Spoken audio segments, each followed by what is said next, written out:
Good evening, everyone, and welcome. If you could please take a seat.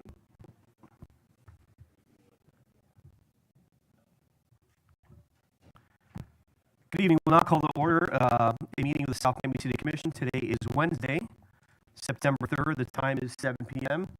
We would kindly ask if you could all please silence or turn off your cell phones. Madam Clerk, if you could please call the roll. Yes, Mayor Fernandez, Present. Vice Mayor Corey, Present. Commissioner Rodriguez, Here. Commissioner Bonish, Here. Commissioner Kaye. Yeah, You here. have a quorum. Thank you. If we could please all stand for a brief prayer followed by the Pledge of Allegiance. Again, this evening, I'd like to ask you all to keep in your prayers the victims of the violent attack at Annunciation Catholic Church in Minneapolis last week. And in the name we pray, loving and merciful God, we hold in prayer each of us who have experienced harm and inform. We especially pray for victims of violence and their families, that they may experience love and support and find comfort in your compassion. Grant us the courage to seek out restorative encounters to bring about your vision of healing and unity so that we, your people, may no longer be divided by the hurt we cause one another in our brokenness. Embolden us to advance your vision of justice, prioritizing the needs of those most impacted by harm and honoring the dignity of all life. Amen. Pledge allegiance to the flag of the United States of America and to the republic for which it stands, one nation, under God, indivisible, with liberty and justice for all. Please be seated. My wife always complains I talk too fast. I'm sorry. Yeah. Sorry. My apologies to everyone. Madam Clerk, I believe we have item 1 in terms of proclamations is being deferred. Is that correct? Yes, they can't make it. As well as E5, and then I do believe we have 2 items that we'd like to request a deferral on. The first is an item I brought forward for discussion, which is M3.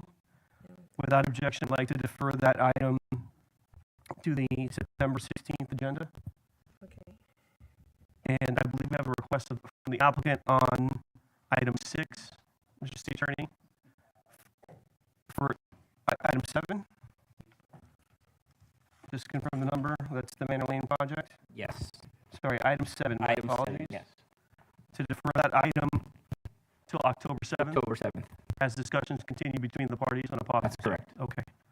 So, colleagues, with those 2 items, I'd like the motion to set the agenda showing the deferral of M3 and the deferral of item 7. Yes, sir. So on the deferment of the Manor Lane, can we give a little bit of reasoning? Because we still have all the residents coming in to every meeting, so can we give them a reason why we keep deferring it? That Yes, I think, way it's not just left up in the air? yeah, I think I'll recognize the city attorney and he can explain where we stand. Sure. So, based on your direction, the city manager has been exploring the potential acquisition of the property. So discussions have continued. There was a formal offer made. There's a counter offer that's expected shortly. So to let that process bear out, it was actually the applicant who suggested that it be deferred to allow that process to play out. Okay, they suggested October 7th as the That's correct. next date. Okay, Yes. so this item will not be on an agenda again, notice until October 7th. If there is a subsequent request for deferral, I think we would ask, I think probably Commissioner Rodriguez, your intent with that question as much as anything else was if we can get out some advance notice to the public so they're not tracking down here every couple of meetings, every couple of weeks, trying to track this item. And again, for anyone who has any questions about that in the future, just feel free to text or contact me or any of us, and we're happy to advise you whether the item will be heard so you don't spend your time coming down here. I apologize for the last minute communication. So with that update, is there a motion to set the agenda with the 2 deferrals? I move the item. Okay, is there a second? I'll second. Okay, so we'll consider without objection, the agenda set, and item 3 deferred 9/16, and item 7 deferred till October 7th. Okay? Okay. Madam Clerk, if you can read item E2, which is a proclamation for Miami Enigmas, please. Yes, proclamation, Miami Enigmas Special Olympic Volleyball Team. Commissioner Kai, I believe this is your item if you want to present it. Sure. Thank you, Mayor. Where are the Enigmas in the house? Are the Enigmas in the house? Why don't you guys come up?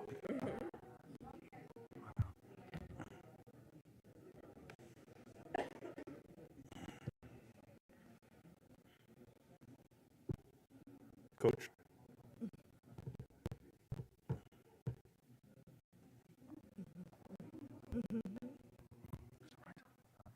So stay up there for a second, and then we'll take some pictures at the end. Colleagues and the city of South Miami, I would like to welcome the Enigmas here at our City Hall facility. The Enigmas have just won area gold for the Special Olympics coming up. So I thought it'd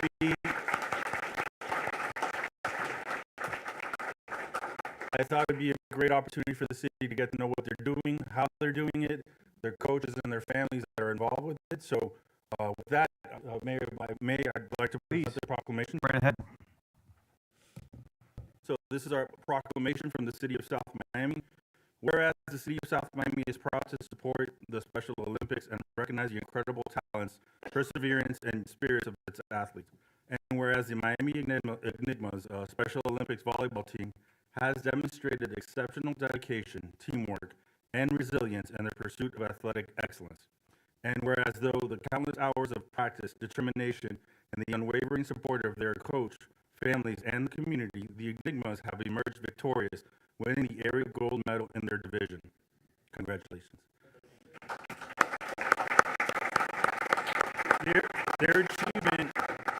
Their achievement has earned them the distinct honor of advancing to the Special Olympics, the Florida State Games, representing not only their team, but also the heart and spirit of our South Miami community.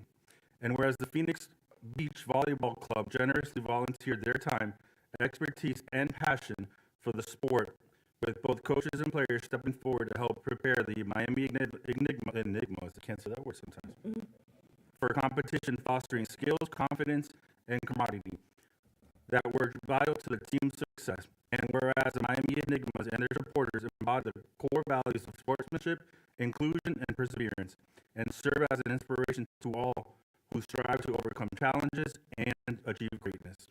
Now, therefore, through the mayor, myself, and my fellow colleagues, Brian Corey, Lisa Bonich, and Danny Rodriguez, we do here proclaim the above observed September 3rd, 2025 as Miami Enigmas Special Olympics Volleyball Team Day. Congratulations.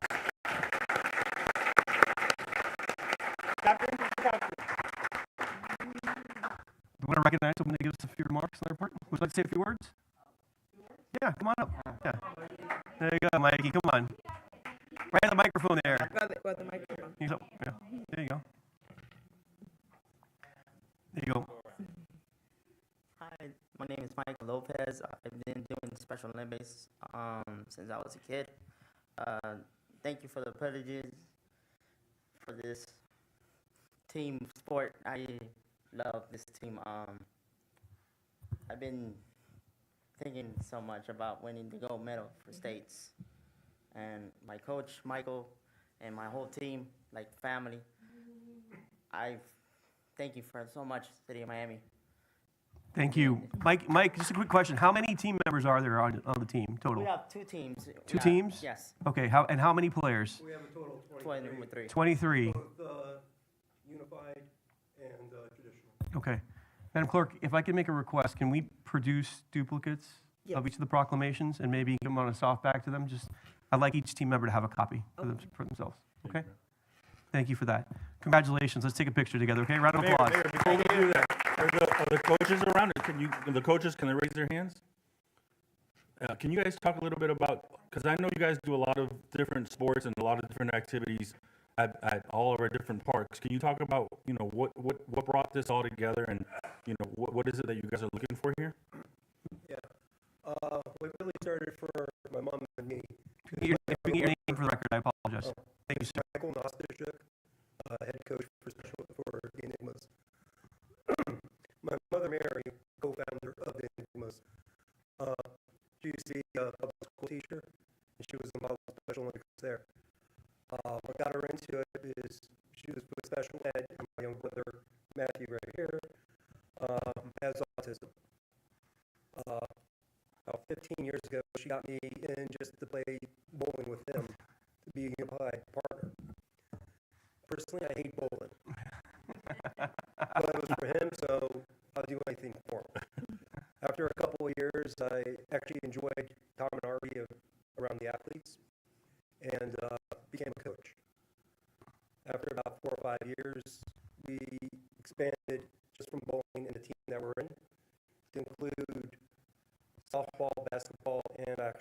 basketball. There was kind of falling out, so me and Mary decided to go a different way because we wanted to define a way to have the athletes themselves be more than just athletes. We want them to strive for more. And now we're pretty much a family. We have athletes every season coming from other teams to join us because of what we stand for, which is, first of all, have fun. Second, sportsmanship. Winning's the last thing on most of our minds, even though Mikey loves to win. He's actually been in nationals a couple times. Yes. Congrats. And out of all the teams he played with, he decided to come to us and stay with us because of just look at the face he gives. Can't say more. And I don't know. I'm going to be doing this as long as I can. Well, thank you Because I for, just enjoy these smiles. That's my payment. well, thank you for your service. We appreciate it. Thank you. Harry, raise your hand. Thank you for bringing this to our attention. I appreciate it. Okay. Let's come up and take a picture. Thank you, Brad.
Commissioner, thank you for that.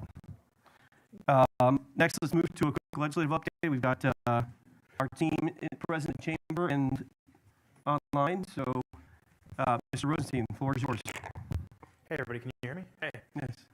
Good evening, Jared Rosenstein, partner at Capital City Consulting, and I have represented the city of South Miami proudly for the last 3 legislative sessions. On the phone is my partner, Erica, with Ruben Turnbull. I'll let her introduce herself in a second, but I just want to lay the groundwork here, and the mayor knows this because he's been engaged in Tallahassee. This was a extraordinary and bizarre legislative session, but the city of South Miami did very well, and we were able to have a very successful appropriations year, and we were able to watch lots of bad municipal policy die, thankfully. So, Erica, I'll pass it to you in the ether. Thank you. I don't know if you guys can hear me, but I was trying to come off video. First of all, I wanted to say thank you so much for trusting our firm this year. It's been an incredible privilege and honor to work with each and every one of you. And I'm sorry I couldn't be there, but I had to travel to, oh, perfect. I had to, video is much less awkward. But I am traveling for work after coming in off an extensive work trip. But Jared, thank you for letting me introduce myself. I'll let you kick it off, and then I'll circle back with an additional context. But again, thank you to the mayor and the commissioners for trusting my team to represent you this session. Thanks, Erica.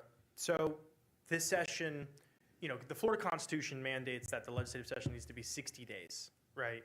And really, it's around 100 because you kind of count committee weeks in there. This was a extremely extraordinary session because above the committee weeks, it was about 105 days. We were up in Tallahassee, often back and forth, dealing with this budget impasse. This session was really dominated by a lot of politicking and infighting between the House, the Senate, and the governor's office. It caused a lot of bad policy that would have an impact on the city of South Miami to die, thankfully, right? The property tax debate, which would devastate local governments, right, seems to have fizzled out at the moment. The CRA and TDT changes that were a huge problem for municipalities in Dade County, thankfully died. Sovereign immunity, that bill, thankfully died. So as a municipal lobbyist, right? We get the opportunity to interact with the legislators, work around the edges, and try to craft a better product. This session was a runaway train. I mean, it was nonstop, out of control, political infighting between all the chambers, between all the branches, and thankfully, because of that, it made this session kind of top-heavy, and the story was the infighting and less so the policy in Tallahassee, and these policies that, if they had passed, would have a significant negative impact on the city of South Miami, thankfully did not. That's on the policy side. Let's talk about the budget. I mean, the budget was a major part of the impasse towards the end of the legislative session. The top line is $115 billion, around 600 million-ish estimated in governor's vetoes. The city did very well. We had 3 appropriations projects. We had the septic to sewer project, which was fully funded at $900,000. We had the culvert, which was fully funded at $900,000. And we had one project that was vetoed, and that was the computer automated dispatch system. Normally, law enforcement appropriations are usually red meat for Tallahassee, but this year, in a very lean budget year, if it wasn't, fixed capital outlay police station or a police car, it kind of hit the chopping block. All 3 of those projects were successfully funded in the GAA, in the budget, but the last one was vetoed. I have to say thank you to both Representative Demi Basada and Senator Claudiude. They crushed it for us. They love the city, and every single appropriations meeting I had with, both in the House and the Senate, they were like, oh, Demi, Alexis came. They're talking about South Miami. I'm like, that's perfect, right? So we've been very collaborative with city staff here on finding really poignant and I think appropriate projects to run, and we're already working with the manager and his staff on projects for next year, which is coming up very soon, right? Our committee weeks start in October. It's been a really short turnaround. The last thing I'll say is that 1959 bills were filed, 269 were passed. This, again, was less of a policy-heavy year just because of the infighting and more of a focus on the budget. Municipalities actually came out fairly unscathed, thankfully. What we need to look forward to, and Erica will expand upon this, is what's going to happen next session, right? The property tax debate is not going away. We have to talk about it. We have to engage with our legislators about it because it'll have a detrimental impact on municipal budgets across the state, right? The sovereign immunity bill will definitely be coming back. That'll have a detrimental impact on municipal governments across the state, right? And I believe we'll see TDT and CRA changes probably for the next couple of sessions.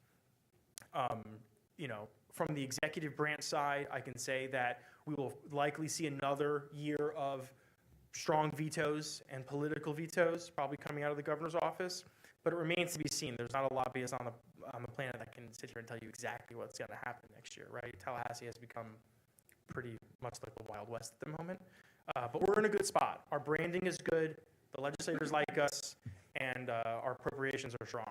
Erica, I'll let you close with what's going to happen next year. Thank you. It's so hard to follow someone as good as Jared Rosenstein, but I appreciate the opportunity. Jared did a great job laying the groundwork for what the landscape is legislatively. I think looking forward to next session, you can expect the Property Tax Committee, co-chaired by Toby Overdorf and Representative Lopez, Miami's own rep, to meet the second week, I think, of October, where we can expect them to review proposals, some that the chairs are discussing, some that members are discussing, that will look very different from one another in order to allow the members to have a really substantive conversation around what property tax relief could look like.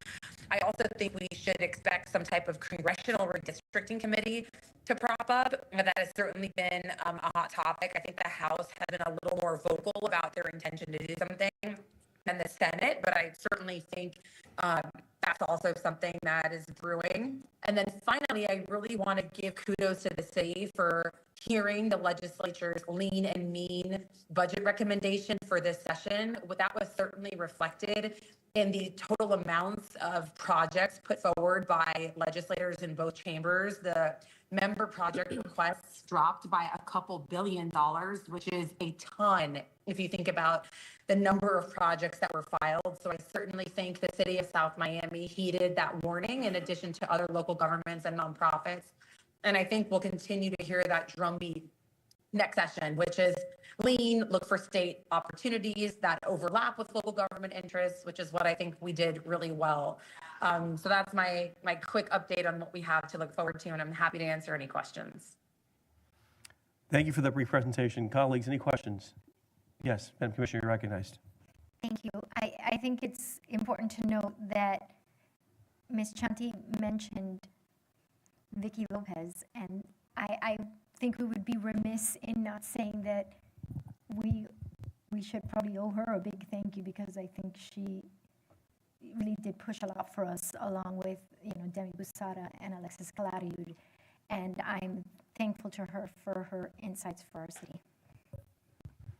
Thank you for that. Colleagues, yes, Mr. Rodriguez. Sorry.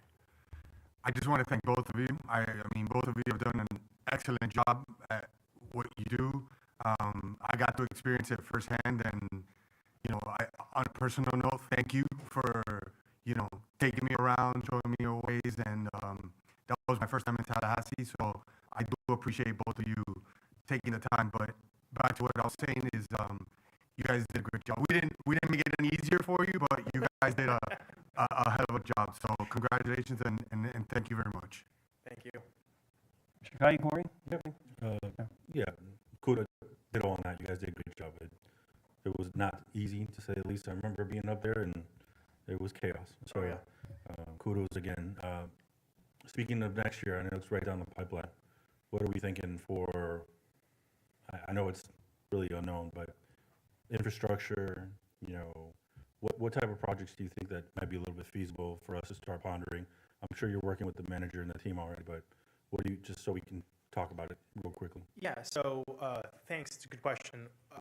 My advice, and Erica has echoed my advice to city staff, is the tried and trusted, good old-fashioned road projects and water projects. Now, where there's a little wrinkle is, and Erica can expand upon this, you have to really articulate an argument to show that there's a state interest, right? And there's new attestation forms that, show and explain how, people are kind of getting a little funky with them and figuring out like, oh, everything's a state interest if you think about it, right? It's not that philosophical, guys, right? I think, water projects are a state interest, right? Making sure our groundwater isn't polluted, making sure our roads aren't flooded is a state interest, right? And the Speaker of the House, the Senate President, the Governor's Office agree with that, right? Road projects are a state interest. Things like that. By the way, there are certain law enforcement aspects that are a state interests, right? Specific with, some of the governor's priorities, you can weave a good argument to show that, there are law enforcement priorities, there are water priorities, and road priorities that I think that would all check that box for state interest. Erica, do you have anything you want to add?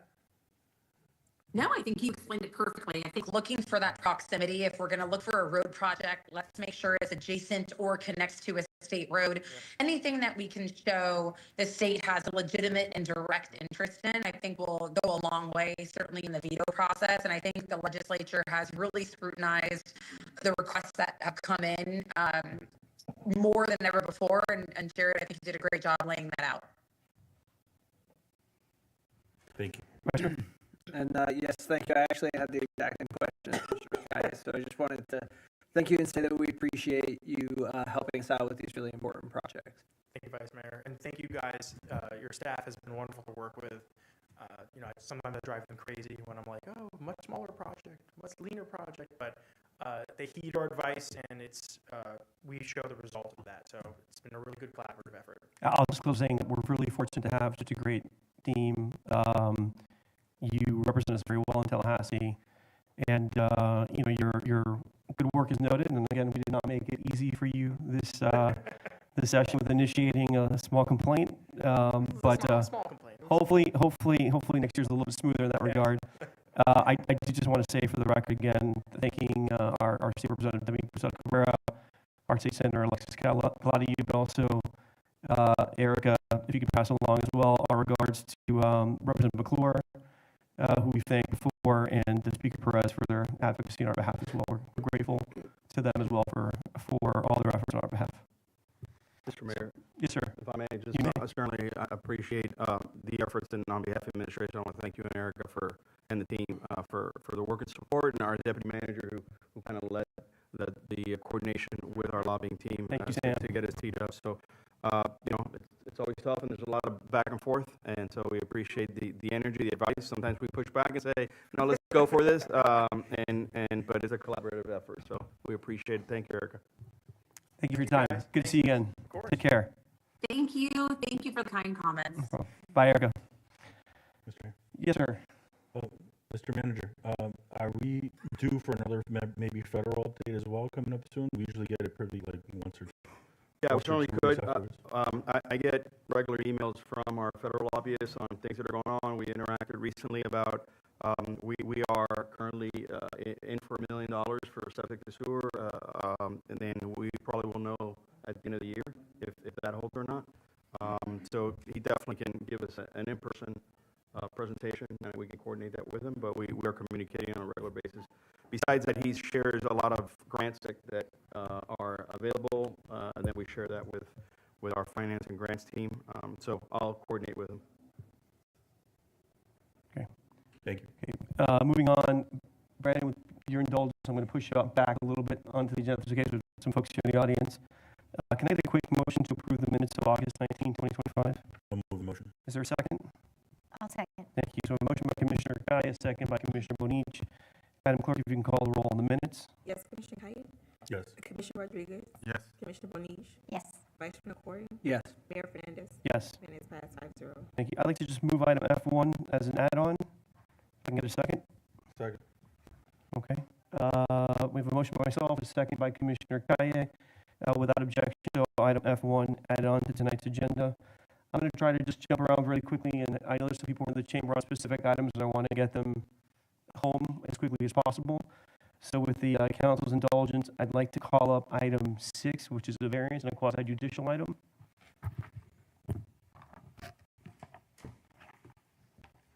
Want me to read that?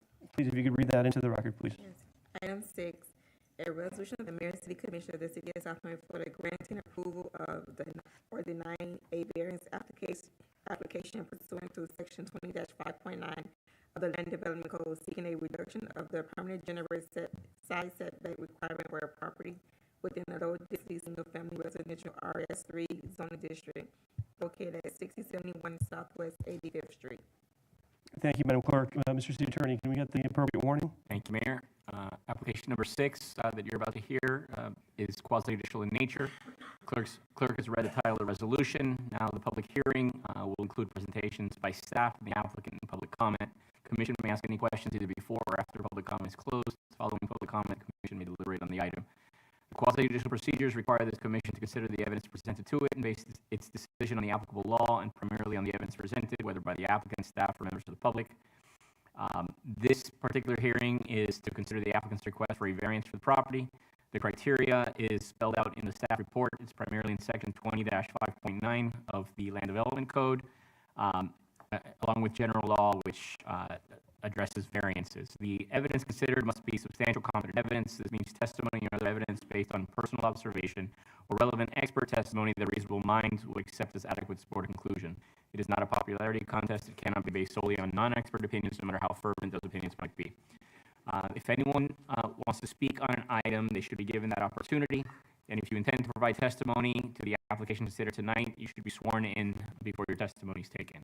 Please know that if you do speak, you may be subject to cross-examination. If you refuse either to be cross-examined or to be sworn, your testimony will be considered in that context and given its due weight.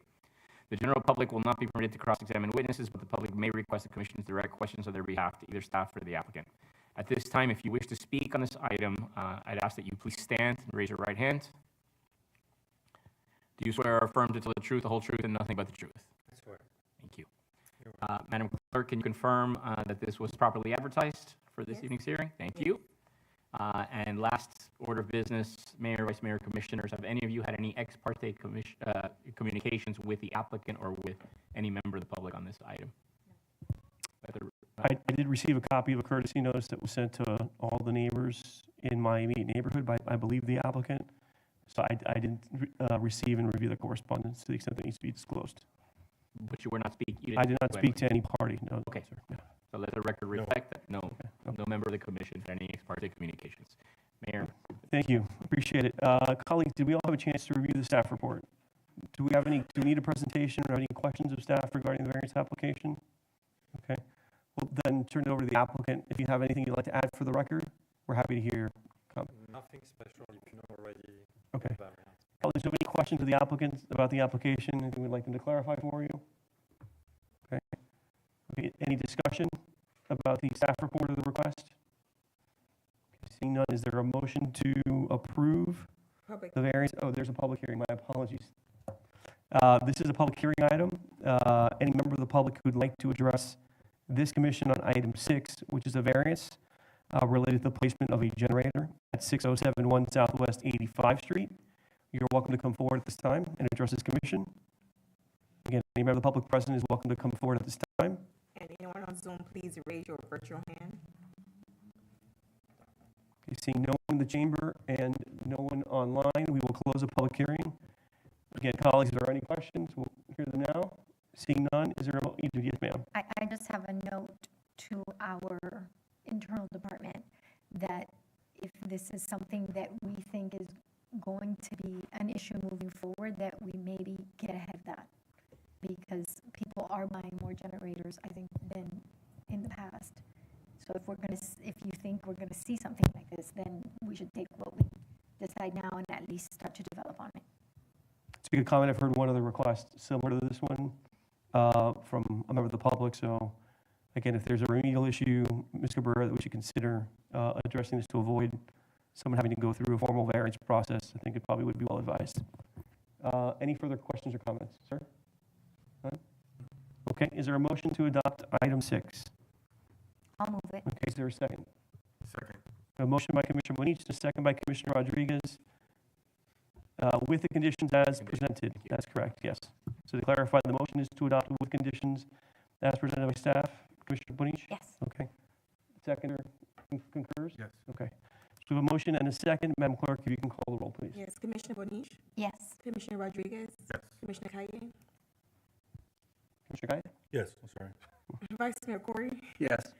Mayor Fernandez. Yes. Item passes 5-0. Thank you very much. Have a good evening. Thank you. Okay, if we can read item 8 for the record, please. Yes, item 8, an ordinance of the Mayor and City Commission of the City of South Miami, Florida, approving the second amendment to the lease agreement with the Girl Scout Council of Tropical Florida, Inc., in connection with an existing franchise providing for continued use of the property located at 6609 Southwest 60th Street and known as the Little House Reserve Park, authorizing the city manager to execute this second amendment. Thank you, Madam Clerk. Mr. City Attorney, I'll recognize you for a brief summary. Or Mr. Manager, you want to say? Yeah. It'll be a tag team, and I'll be brief. My apologies. No problem, Mr. Mayor, Vice Mayor, Commissioners. Certainly, this item has a long history that predates most of us here, but we've taken on this issue. Here today with us are our partners in this endeavor, Chelsea Wilkerson, CEO of Girl Scouts of Tropical Florida, and Miriam Soler Ramos, who's a partner at Holland Night, who is working pro bono on this and represented the Girl Scouts. The city attorney will run you through the changes, the structural changes to the lease. Obviously, this is something that's been a long time coming to try and address how to better use that property that had some availability to the public and certainly some of the upkeep issues that we've discussed in the past. So I think this agreement accomplishes both, and I think ultimately the property will also serve a broader purpose to the community in the way that it's shaped. And I appreciate Chelsea and Miriam's cooperation in this endeavor. And you know, city attorney is going to share structurally what are the changes to the original amendment. Thank you, Mr. Manager. Mr. City Attorney. Thank you, Mayor. I'll just hit the highlights. The main change. Into the microphone, please. Yeah. Thank you. I'll just, so the main change is to reduce the scope of the lease area to an amended lease premises, which is essentially the house and the immediate area, basically the curtilage around it. Surrounding all of that, both on the east, the west, there's a little strip on the north and a little strip on the south. That will all be what's called the public use area, which will be the city's, unburdened by the lease, essentially. The Girl Scouts will have the ability to use that area along with members of the public, and they can, like any other member of the public. The house and their area is their responsibility to maintain, to repair. The area will be fenced. Beyond that, they have a responsibility of doing an initial property inspection and obtaining safe to occupy letters at the outset of this portion of the term from the Second Amendment on, and every 10 years thereafter. The initial term of the original lease term is still in place. It runs through 2054, so that has not changed. Beyond that, there are a number of provisions that are standard lease provisions that address all kinds of issues that were just absent from the previous leases. So we're very appreciative of our partners with the Girl Scouts that have worked through all these issues with us. Thank you for that summary, colleagues. Any questions before we hear from Ms. Wilkerson or Ms. Ramos, and then we'll open up for a public hearing? Questions? Okay, seeing none. Ms. Wilkerson, Ms. Ramos, would you like to say anything?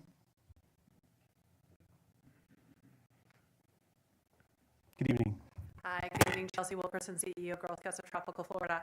I really think this is a wonderful way to strike a balance in our ability to continue to serve girls at this very beloved property, while also doing the right thing by the natural forest community that's there on that property, and also addressing the longstanding deferred maintenance issues. So I want to also just express my appreciation to the mayor, city manager, and the entire team in finding a solution that I think is really the best way to move this property forward, recognizing our longstanding stewardship of the property for decades, keeping girls there for decades to come, and I'm just very, very proud that we've made it to this moment, and I want to be sure to recognize Miriam Soler Ramos from our board of directors, who has served with Holland and Knight pro bono to also help facilitate this. So, Miriam. Thank you. Hi, everyone. Happy to answer any questions. Miriam Soler Ramos, office at 71 Brickell Avenue. And thank you to all the city staff for being so wonderful to work with to get to this point. Thank you so much. Yes, sir, you're recognized. It's been a long time coming. All we wanted to do is be good partners. I think this gives us the ability to do more things together. I think you'll notice that the city's doing a lot of different things and being a lot more active. So I encourage you to encourage the girls to reach out. We have a lot of community process, a lot of community activities, a lot of community cleanups. There's a lot of things going on in the city, and we would love for you guys to be involved. So think of us as a partner, please. Thank you. Yes, Mr. Vice Mayor. Yes, and I just wanted to thank you guys again, and echoing the commissioner's comment, anything we can do from a partnership standpoint, we definitely want to promote it. We want to see a lot of longevity in the programming. And I did notice as well, I've taken tours of the site before. It's really great that we're able to preserve, especially the memorialized area. And it's just exciting to see that we're going to be able to, together, we'll be able to further enhance the property. Commissioner? Thank you. As your neighbor, I'm thankful. Thank you for getting it all done. I know it wasn't easy, and when I sat in on one of the meetings via Zoom, it was like brain overload. So I'm thankful to you guys and you guys for finding a way to make it work for everybody. Thank you. I'll just say thank you. I'm really excited about this next chapter to come, and it's unfortunate that we are in a position where we are adversarial with the Girl Scouts. It's mind-boggling to me, but you guys are our community treasure, and we look forward to you continuing to establish deeper and deeper roots here in South Miami. And my only disappointment with this lease is that there was not a cookie provision in favor of the city, but we'll let that one go. We'll just keep buying them. So thank you. I know where to find some. So Thank you. I also want to be sure I give a shout out to Quentin. Actually, my relationship with Quentin started I think almost like 8 years ago, maybe not, 7, 8 years ago, and he's been a great partner for me actually as a point of contact in the city as well, getting through this process. So I want to be sure to recognize him for his hard work. Great. Well, thank you for that. Okay, this is a public hearing item, so we'll open up the floor. Any member of the public who'd like to address this commission on item 8, which is the Second Amendment to our lease with the Girl Scout Council of Tropical Florida. Any member of the public is welcome to come forward. Good evening. Hello, Jason Lopez, 7730 Southwest 65th Place. I just want to commend you on this awesome agreement you've made with them. It's a gem of a piece of property that's within South Miami, and it's really cool that we're finding ways to preserve it. So thank you. Thank you, sir. Any other member of the public is welcome to come forward at this time. Madam Mayor? Good evening. I just wanted to say, when I read that item on the agenda, all I said was, yay! Awesome. And I'm glad that it was able to happen, because that property is a lovely, lovely thing. And I hope we can keep it natural, but open to the public. Absolutely. Thank you. Thank you, Madam Mayor. Is there anyone else who'd like to address this commission on item number 8? Mr. Kelly? No? Anyone on Zoom, please raise your virtual hand. Thank you, Madam Clerk. Okay, seeing no one on Zoom and no one in the chamber, we will close the public hearing. Is there a motion to adopt item 8? I move the motion, Mayor. Is there a second? Second. We have a motion by Commissioner Kaya and a second by Vice Mayor Corey. Madam Clerk, if you could please call the roll. Yes, Commissioner Kaya? Yes. Commissioner Rodriguez? Yes. Commissioner Bonish? Yes. Vice Mayor Corey? Yes. Mayor Fernandez? Yes. And I'll pass the first reading 5-0. Thank you, everyone. Congratulations. Okay, if we can move on to item 9, please. An ordinance of the Mayor and City Commission of the City of South Miami, Florida, approving the conveyance of property located at 6179 Southwest 62nd Terrace, authorizing the manager to negotiate and execute an agreement for the conveyance, directing the city manager as to the use of proceeds derived from the conveyance. Thank you. Mr. Manager, do you want to give us a quick overview, or City Attorney? So, Mayor and Commissioners, this item involves a property on just off 62nd Avenue that is burdened by FPL poles that has been severely challenged in terms of having it be used by the city. It used to belong to the CRA. CRA attempted to convey it to a nonprofit partner to build housing. That housing was actually under construction and had to be demolished because of the existence of easements and power lines. The property itself is next to a private property. Mr. Valls owns that property, and he has made an offer to purchase. Actually, his initial offer is for a portion of the property. The property consists of a platted lot and then a half of a platted lot. So he has offered to purchase that half of the platted lot. The resolution is written for you all to consider whether you want to. It's open to whether you want to sell the entire thing, or if you only want to sell the half that he has offered to purchase. But essentially, that's the what's before you, and it requires an ordinance under our charter. That's why it's before you in this way. Thank you for that summary. Colleagues, just as a clerical item, I did not open up public remarks.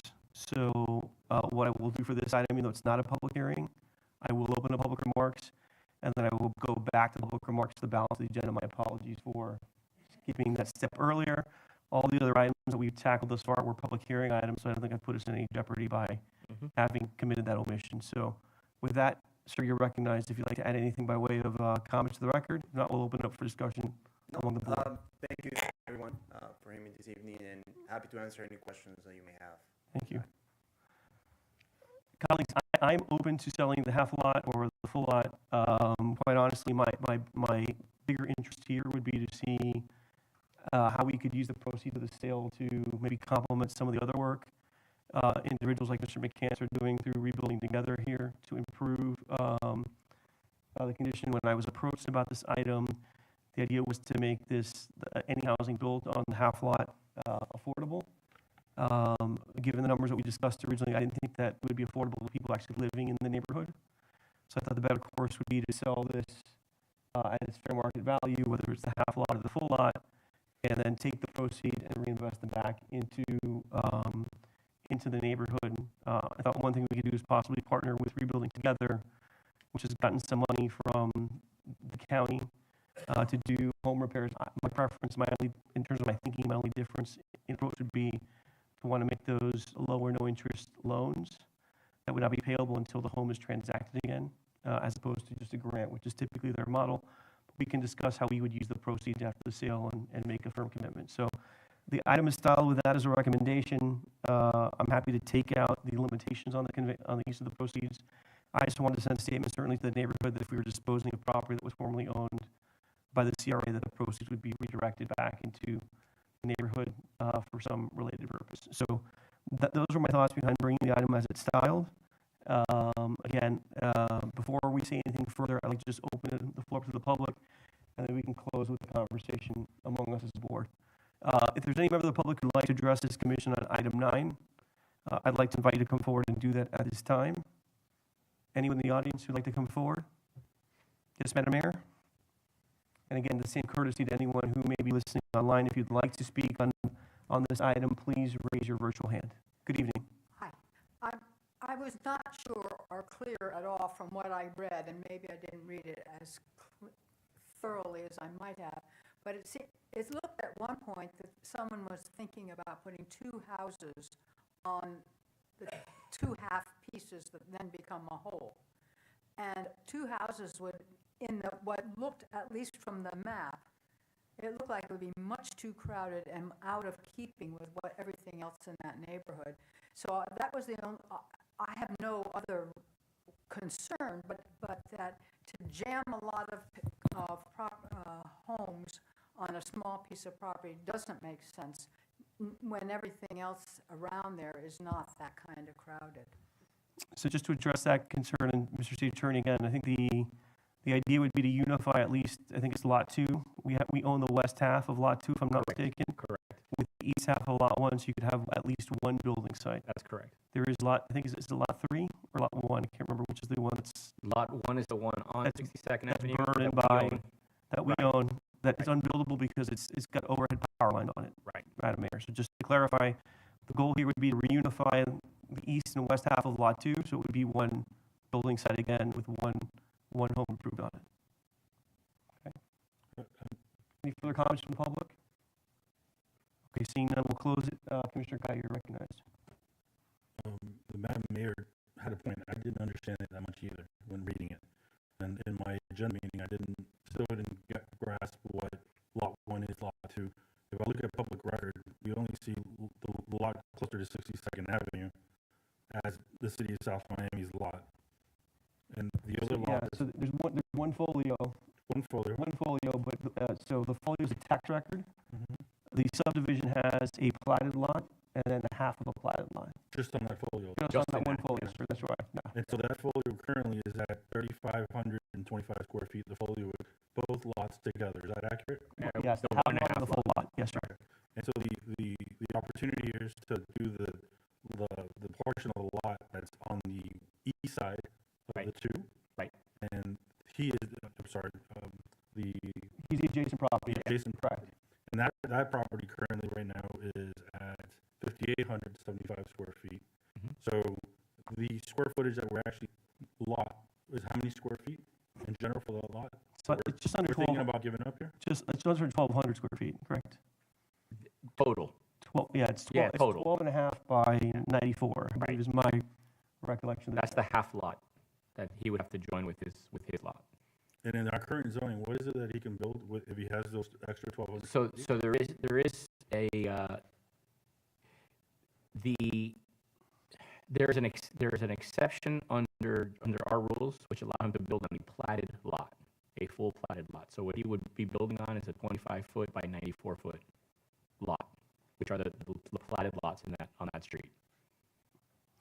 Or he could join them and build on a bigger lot. This could be one residential unit, single family? Yes, but he has the ability to build at least to build that. He would have to knock down the current home and build one house collectively. No. What I'm saying is, he would need to build. So he has a half lot. If he joins that half lot with the half lot that he is proposing purchase, that's before you. So on his folio, he has 2 lots as well. I believe he has 2.5 lots. I believe in his folio. On that one folio. Let's see. I'm not understanding. Okay, so can we would like to table this item? I look to add to that. Well, I mean, again, remember, it's first reading. I know, I understand. So, yeah, So to my colleagues, what I would also say is that we have an opportunity, not seeing what the parks plan has, but this is a good opportunity for a park right on 62nd Avenue. There's a good walkway there, bike path. Like, it's a good opportunity for us to actually look at and see if it's a park. So I would leave it. You guys know I'm usually pretty good with this stuff. I'm not getting it. So if I'm just not there yet. Okay. Those are the 2 things that I had, Sure. And again, my initial intent, And my understanding is that there's a willingness on the part of the applicant to buy the full lot if we wanted to dispose of it. I thought at the very least we would sell the half lot so they could create one building site again. We could certainly retain the area under the power lines, which I would imagine has nominal value, but could have a lot of community value in terms of improving that corner for a pocket park. So I'm open to that as well. Yeah, if it's a pleasure of the commission, I just looked it up. He has the east half of lot 2. So What's lot 2 again? I'm sorry. So Sorry, Mayor. No, it's fine. if you go from west to east, from 62nd Avenue, you've got lot 1, lot 2, lot 3, lot 4. Okay, so they're split into 4 lots. There The are portfolios are split into 4 lots. correct. That's correct. That's right. That's right. The city owns lot 1 and the west half of lot 2, and Mr. Valzo owns the balance And of those 4 lots. most of the folios are lots there on that street at 4,700 square feet. That's right. Yeah, that's accurate.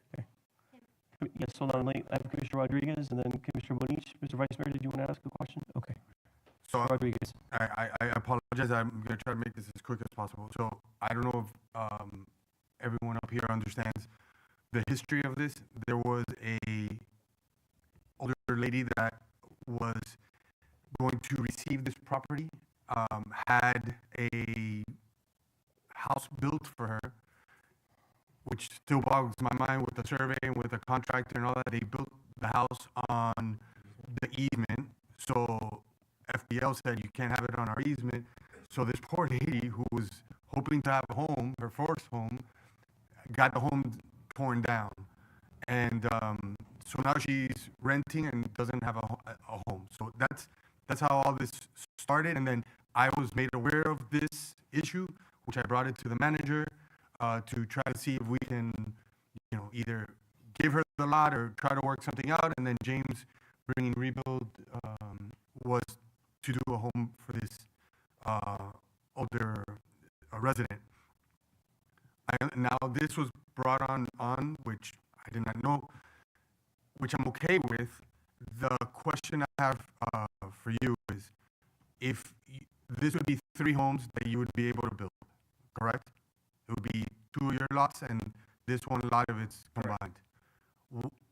Is the option there to do this one lot affordable to possibly help her get into a house? Yes, I'm open to that option. What would the price be? What would the price point be in terms of what's affordable? Well, we'll have to get into the specifics, right? But I don't know if this is. Is it south of $400,000? It's going to be around that range. And again, we have to take into consideration construction costs and everything. So Commissioner Rodriguez, just so I ran down this conversation, I was aware of the history.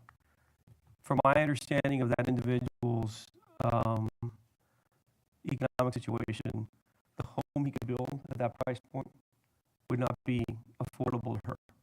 And so my thinking was, we have someone who owns the adjacent lot. We could pay fair market value for the half lot.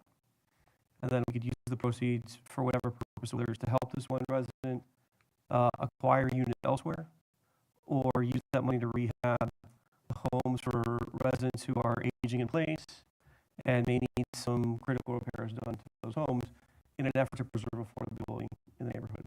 That's what I was thinking we could do with this transaction. I didn't think bringing forward, again, and I appreciate your willingness to have a conversation about it, bring forward a proposal to do an affordable housing unit at or around $400,000 would necessarily get us where we wanted to be with respect to putting that person in the position we all wanted her to be in the first place. Unfortunately, when that Habitat home was built, it was built within the easement and subsequently demolished, and unfortunately there's nothing we can do immediately to right that wrong. Okay, so is there a possibility, well, I wouldn't say use the proceeds to help her, but we can't just give her, yeah, we can't do that. Not directly. Yeah.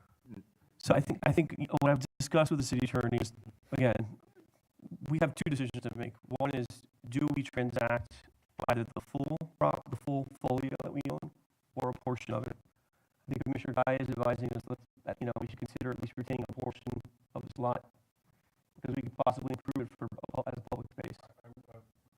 Yes, sir. Mayor, I don't know about the split. It's a really small lot. I mean, we're talking about 1,700 square feet. That's not a lot. I mean, there's not much to do there. If we split it, you know what I mean? So Well, the balance would be 2,500 square feet, so that, I mean, that's, It's even smaller. yeah, the balance would be 2,500. Again, our options are to, it's, right now it's unimproved, right? It's not doing anyone any good in its current condition. So we have a couple of choices. We can retain it, certainly that's a choice. We can sell all of it, we can sell a portion of it, and then what we do with the proceeds is a different conversation. I just included a statement as to my intent, so it would be clear. I'm happy to withdraw that, and we can have a conversation about how we want to direct that money. I think in terms of how we can legally do that, we probably want to work with a third-party organization. And again, the obvious candidate from my perspective is Rebuilding Together, since they have recently gotten county money to do improvements in the neighborhood, and work with them on a program to get, resources to people who are, in the right socioeconomic threshold or strata, and get them resources to be able to kind of stay in place and preserve what I guess people reference as naturally occurring affordability in the neighborhood. Yes, ma'am. If we were to retain this piece of the lot, is that the part that has the easement on it, so we wouldn't be able to do anything? We wouldn't be able to do anything other than, we can improve it for public use and beautify it. We can landscape it, we can create a small plaza in that corner. I think it bears mentioning that this is 5 blocks from the Marshall Williamson Correct. property Yep. that we've already dedicated as a park, 6 blocks from Marshall Williamson Park, 8 blocks from the community center. I mean, I think y'all follow what I'm saying. No, here. I agree. Like preserving that to do this tiny thing, it doesn't make sense to me. If we could take that property in its entirety off of our books, I don't know why we wouldn't do that if we're essentially giving away the part you can actually do something with. If the only option is what you're saying, then it is what it is, and that's what we have to consider. Second, I think that saying that we're going to take proceeds from this and do something with it when we haven't had a realistic discussion on what that money is and what the needs are as a whole in the area, I think is presumptuous. So I think that we should, based on whatever we decide. I'm happy to say move that it, remove that language, Yeah. as I indicated before, not a problem. I understand that. Mr. Mayor, Yes, sir. to add to that, have we had the thought process, I'm assuming we haven't had, an estimate of like how much it's worth, have we had lost of word, what's the? Yeah, so An the, appraisal. No, an appraisal. appraisal. an appraisal. So I should have added that. The way the resolution is styled, it is the greater of the offer that he has made or the appraised value Okay. of the site. It would have, an appraisal would follow this if you decide to move forward. Remember, this land is not buildable, right? So it's going to be very difficult to get actual appraised value for it. well, there's A portion of it is buildable. yeah, it's buildable. It's valuable to, especially That combined, folio, a portion of the 2,500 square feet is buildable? is The west half of lot 2 is buildable. The east side, the east side. the east side. The east side of the folio. Of the folio, The correct. west half of lot 2. Correct, Thank you. correct. Sorry. Yes, sir, you're recognized. So I guess in my eyes, there's 2 options. A, we sell it, because why wouldn't we if we're not gonna use it? Or B, if we don't sell it, is it an option by this board to dedicate that land to this, senior citizen who needed a home and possibly? That land, you cannot build a structure underneath. Yeah, That's it the problem. should have been. No, well, I'm sorry. so it won't even, so let me just finish. Yeah. Even if we had like a rebuild, say that they would build her a home, They we can still build, can't build it, we cannot build on the lot as it's constructed. That was the problem. That's the problem. with it. so, Yeah, Okay. it only, even, yes, it would have to be connected with the other half of With that his. lot. Correct, Yeah. which is why, Correct. Okay. yeah. It's a well, reason- if that's the, well, see, that was the misconception I think that we had, that, I would say with me and James was, yeah, if we can build on it, then I would be in favor of just selling the whole thing. Why keep it? And then we can discuss how to spend the money after. Okay. Thoughts before we close? If it's me, I would defer. Like, there's still a lot of questions I have, and I don't think it's been answered. From lot 1, lot 2, lot 3, lot 4, I still don't understand how we can build units without his. How many units can you build? Like, it's still not clear to me. If we give him the portion of the first folio, lot 2, see, I'm even confused on which lot 1.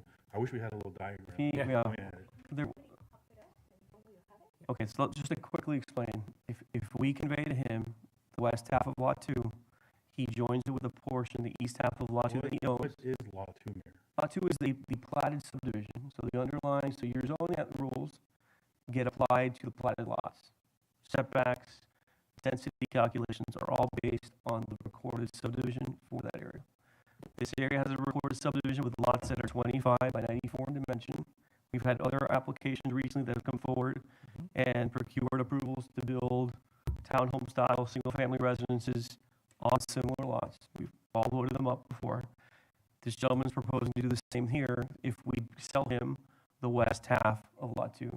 He'd then have one buildable site, and he'd have two other buildable sites that he currently correct. owned under the existing folio. So Three total essentially, units. our sale of at least a half lot allows for the development of 3 single-family homes on 3 separate lots. That is the layout of it. 3. From 2 to 3, exactly. He goes from 2 to 3. That's right. And they're smaller lots, they're 20, what is it, 20? They're 25 by 94. We have a shotgun home. Correct. That's correct. Yes. That's right. So that's what this transaction would accomplish. If you want to sell the full assemblage, it maybe becomes a side yard to one of those homes. I imagine it could be used for that purpose, but there cannot be a structure erected under Lot 1 because of the power lines. Okay? Hopefully that clarified the issue somewhat. Probably should have started with that.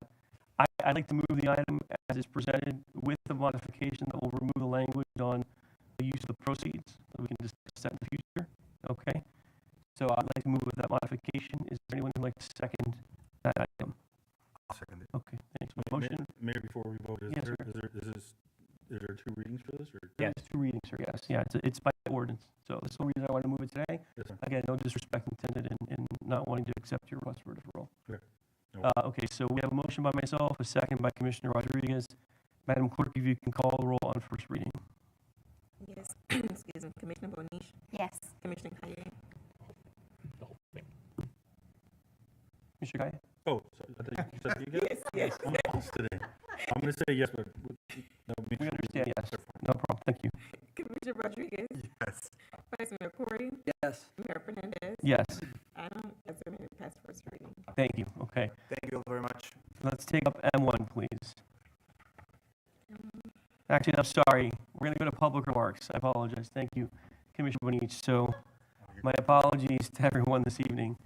If there's any member of the public who would like to address this commission on any subject, we will now open the floor for public remarks. Please come forward at this time. John, is there anyone signed up on our list? Mr. Kelly, you're recognized to come up and kick us off. Mr. Kelly got up like with those cookies. You wanted those cookies when she was speaking. All right, it's gonna be okay. Good afternoon. Good evening, sir. I was just entertaining the conversation as it relates to housing. And I think in the last commission meeting, I spoke in terms of a list of about 40 names, people wanting to come back to the community. And actually, when I got the list, it's like 200 and some names. So I just wanted to present these over and for you and to put into the record. I think that a lot of the individuals I talked to, they are hoping that somewhere down the line there's some golden nugget coming down, and I'm hoping that with you guys up there, you can put your heads together and come up with some type of shining light of hope for some of these people that want to come back home. So I just wanted to put that out there. All right, thank you. Thank you, Mr. Kelly. Mayor Phillips, you are on the list for items 7, 8, and 9. Would you still like to say anything in public remarks? If so, please come forward. That's fine. I just wanted to give you another opportunity. Okay, with that, I don't see anyone else still in the chamber. Most people were here for item 7, and that was deferred. So if there's anyone else in the chamber who'd like to, again, come forward in public remarks, please do so at this time. Anyone on Zoom, please raise your virtual hand. Okay, so we'll go ahead and close public remarks with that. Okay, let's then turn to M1, if we can. Mr. Manager, do you want to kick us off with a brief overview, and then we'll invite the parties to come up and give us a short presentation? Yes, Mayor. I know Commissioner Kaye was going to present this and tee this up globally. This item brings a discussion item to get some feedback from this commission on the possible activation of our rooftop. Vis-a-vis, there's two proposals at this time for that activation. Obviously, the discussion is not confined to those, but we do have two proposals. I know Commissioner Kaye wanted to bring this item forward, so I'll let him take that further. Mr. Kaye, you're recognized. Yeah. Thank you, Mayor. Going back to the budget meeting that we had earlier today, we spoke a lot about the garage and activation and revenues and all that stuff. We've all been very weary of how do we continue to activate our hometown area. We have this asset that we could do rooftop. So I've been looking with partners, speaking to many different people on what we can do on the rooftop. Mind you, we have space for now. We do foresee that in the next 5 to 10 years, we see our garage being pretty filled up and revenue to the right point, and I think we're going to be in a good spot. In the meantime, I thought it'd be a good opportunity to talk to different vendors and different people that can bring some type of activity, activate our rooftop. And so in doing so, I've spoken to many different people, whether it's paddle, whether it's pickle, whether it's, micro soccer or mini soccer, whatever you want to call it. And through that, the discussions have popped off. I know we've already talked about paddle and Fuchs Park. Maybe this is a good opportunity for this as well, but I thought it'd be good that we all talk about it, have these type of discussions, and see what proposals we can get out there. And if we don't like these two, then maybe we open it up officially. But I do like these two proposals, so let's see what they have to say, and I'd love to hear what you guys have to say about it. Okay, so just how much time would you guys like to give to the two parties that are here to present? 5 minutes? 5 minutes? Okay, so. May I ask a question? Of course you may. May I ask them a question? You're welcome to ask whatever you want, whatever you want. Okay. So, Jeff, this is a whole new presentation from what we saw last time? It is, but I'll spare you some of the presentation about my client and the operator and kind of the history of their whole thing, because you heard that a month ago. This would cut directly to the chase about what we see the opportunity is on the rooftop. Okay. I was asking that to determine what I guess. But we'll skip some of the song and the dance that we did a month ago. Okay. That's fine. If we can, Jeff, with your indulgence, since we've heard from you before. Yes. Let's invite the other proponent to come on up first, since we'll need their background and their history. Let's give them 5 minutes. Can you do yours in 3? Absolutely. Thank you, sir. Appreciate it. Please come forward. You're recognized. Good evening, everyone. How you doing? Good evening. How are you? Well, thank you. Good evening, guys. So yeah, We just need your name and address for the record. I'm sorry to. Sure. Thank you. Camilo Padilla. Thank you. Thank you for giving us the time to talk about our proposal. We have an idea for this rooftop to build 2 mini kind of basically professional-looking soccer fields. They're 50 by 100 on the rooftop. We have experience in this area already. We're actually developers by trade, so we've got a lot of execution experience, and we actually run a couple of these fields already, so we know, the viability of them. There's a lot of demand for futsal and for soccer in general. We are, between the two of us, there's 8 kids that play soccer and that will play soccer. You just have kids. Congratulations. 6. Oh. 6 kids. Wow. Congratulations. Yeah, thank you. You are a busy man. Wow.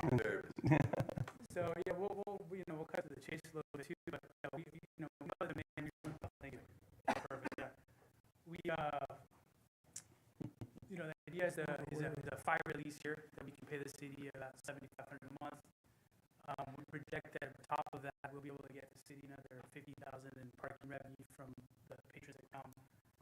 We've got a full set of programs here for this, including a partnership with the South Miami United. They're interested and they actually need the hours. Sure, the hours between 3 to 5 or 3 to 6 to accommodate some of the demand they have within the academy. We actually know they had to turn down players this year because demand is strong. So they would essentially take those hours and kind of do the youth soccer, since these fields are smaller. But we'd actually be able to fit at least, at any one time, at least, 24 players on a recreational basis. But on a club level, you'd probably be able to get, 7 to 8 teams at once right there, which would actually help, take that demand from, the new South Miami soccer field that you guys have put up there. So, we would request a 5-year lease here at the minimum to recover our investment. We'd have to put in approximately $600,000 to bring in new lighting, new drainage, turf, fencing, concession stand to offer food to the patrons, and ADA compliant bathrooms. So this is, I'll show you kind of what it looks like here. I don't know how you go back here. One of the most important things is doing what we can for the community. These fields will not only be available for adults, but also children, people of all ages. So it will encourage the community to come out a little bit more. We'll have more traffic in that area. It'll be better for retailers. As Camila mentioned, it'll increase the parking revenue as well. But this is really for the community itself. Yeah, and the viability of this in our revenues of the year solid. I mean, I've been able to lease the other field I had within 2 months. So we have more than demand to accommodate South Miami. Being parents here, we know it's hard to get field times here, and we have to travel to Naples, to Orlando just to get field times, and most of the time we actually play up in Broward area. There aren't that many fields here, guys. So, I think for the patrons of the city, it's going to be an added amenity. The area's going to be safe. It's going to be lit. We're trying. We've actually been in conversations with several of the schools locally to bus kids in as an after-school program, so parents really don't have to go to school, pick up kids. They'll be dropped off. They'll be able to have a place to do their homework, practice soccer, and then picked up around 5 or 6. So I think it's great for parents and the community in general. So yeah, I mean, we got this rent payment. We'll cover the cost to fund the development, and we're looking at an added amenity to the city, added revenue to the local kind of shops around there, and obviously added parking, somewhere between 50 to 100,000 a year. So this is kind of our projection for this. Sorry, so just so you guys can see the numbers. That's sort of a 5-year lease. We'd ask for a minimum of 5 years. If we can do 20, we'd be happy to do that. I understand the market. Yeah, we're just precluded at 5 by our charter. Maybe that'll change in the future, but for the moment, that's our limitation is 5 years or longer. I'm sorry. Is this a lease or is this a license? Lease. It's presented as a lease. It doesn't have to be. Okay. And of course, that would include standard increases year over year, 3%, and we're open to negotiating. Yeah, if we got added time to this, we actually try to maybe incorporate some revenue share to the city as well. So that'd be kicker. Okay. Anything else you want to add for the record? So if you guys have any questions, We probably will with this group, so we'll open up for questions. So do you want to go left or right here? Yes, ma'am, you're recognized. Good day, man. Yeah. I have one of those, like, ask a stupid question, get a stupid answer. Uh-oh. Stupid questions. Dude, the parking lot goes like this. Correct. How do you? No, that's so. If you look at, The top floor does not. There is. Can you go back to the picture? Go back to the picture. I think the picture will help explain. There is a portion of the roof that is angled. However, the area that we will be using for the soccer fields is currently flat. You have the right one there. That's fine. where the two fields are. But isn't this where you go down? No, it's on the other side. It's the south side. The south side is flat. This is where we saw movies? Yes. Thank you, Yeah, Jim. yes. Thank you. Okay. Commissioner Bonich, further questions? You good? No, I just couldn't situate myself. It's fine. Thanks. No problem. Vice Mayor, go ahead. Thank you. No, I think this would be wildly successful, especially in this area. But I was curious, why the longer fields, and is it versatile for playing shorter games? Typically, especially in rooftop, you tend to have like smaller 5-a-sides. So. These are actually 50 by 100 feet, which is pretty standard for futsal.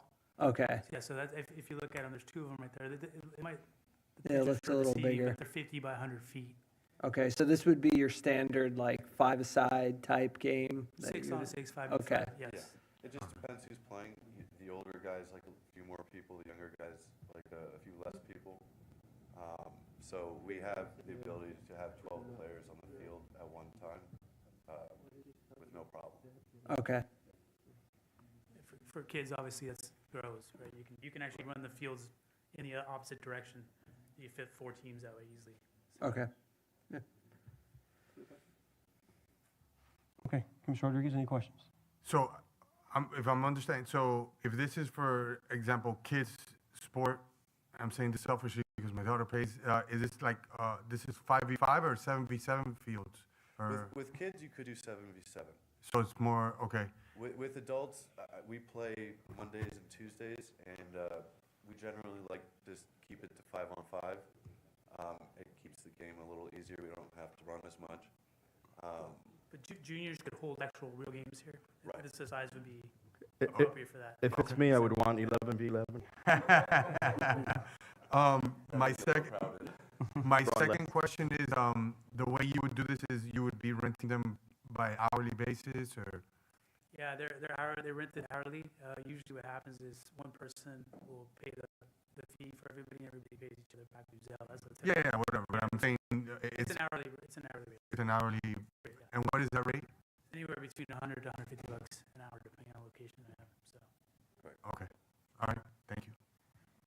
Commissioner Guy, do you want to ask any questions, or? Yeah, last question. I think that one of the things that we've also been looking in the areas for green space, you guys open up during the mornings for Pilates and exercises. Is there a plan for that? Is that something you guys have thought about? That's something we've looked at, not necessarily just Pilates and yoga, but there is an opportunity to have CrossFit up there, trainers, personal trainers. We plan to have, or we hope to have shade as well, so it will really open up that morning through early afternoon time for a variety of different activities. Okay. And you have like 5 Pilates gyms in the area, so. Right, That's Pilates may not be the way to go. We're like the capital of Pilates. Right. Yes, we are. And sushi. Yes. And sushi. Ceviche too. My question's pretty straightforward. I just, again, my goal is to bring new amenities, right? This could be one of them. We do have some futsal fields at the Elks Club that are right here in my neighborhood that are pretty well utilized on the weekends. So I know I've spoken to them. I know there's substantial demand for this kind of an amenity. Interested to get a sense of what your modeling is on the $50,000 of parking revenue. So what's the turn you see in terms of spaces that the use would generate on a daily, monthly, annual basis to arrive at that number? You want to know how I got there? So Yeah. The hourly rate's $1.85, and we got 24 people. So if I took half of those, let's say half the people carpooled, we will do easily 6 hours a day per field. Okay. If you do the math and annualize that, you're going to get anywhere between 50 to 100,000. Okay, so we could expect 2.5 times the amount since the rate's actually it's $3 today, and it'll be $3.25 probably at the end of this month. So, okay, just wanted to kind of understand that. And then your model is whoever you're working with is going to be renting it on an hourly basis, or for like a group like South Miami United, are you doing like a flat rate? For a group like South Miami United, we'd have more of a flat rate. Like a bulk rate? Yeah. Okay, got it. Okay. That's all I have by way of questions. Thank you. We'll try to have a conversation and figure out what direction we give the manager. Appreciate your Thank you interest. for your time. Thank you. Thank you, guys. Okay. Mr. Garcia, you're up. Good evening, Mr. Mayor, Commissioners, Manager. So we were here, this is actually my 3rd time up here, but we were here about a month ago. We were talking about another possible location. And since that time, one of the things that kind of came to our attention was the rooftop. We had looked at this over a year ago, but there were some issues both on our side and also some concerns of the city that we were waiting a parking study and some other stuff. And then we also didn't fully grasp how we could best utilize the rooftop. So we took another look at it a few weeks ago, and the results are pretty good because without going through all the uniqueness of Padel and being the fastest scoring sport in the world, and how there's nothing within about 20 miles of here, there's no facilities yet, and how this is in very high demand, it's a fast growing sport. our kind of reevaluating the rooftop made us realize that we could put 6 courts there. And to answer Commissioner Bonici's question before she even asked it, we have taken our general contractors up there. We can build platforms and level it off and straighten it out, and without adding a significant cost. And so we can put 6 courts up there. We can have a little concession center, and we can cover the entire facility. So what does this do? This is kind of a game changer, because what we were talking about before was 5 courts, maybe covered, maybe not all of them covered. Now we're talking about 6 courts fully covered. It really allows us to put forth an aggressive and generous financial proposal for the city. So we have the opportunity to add a unique amenity that I think everybody agrees is a pretty neat one because of the growth of the sport and the fact that all of the courts right now are kind of on the east side of the county.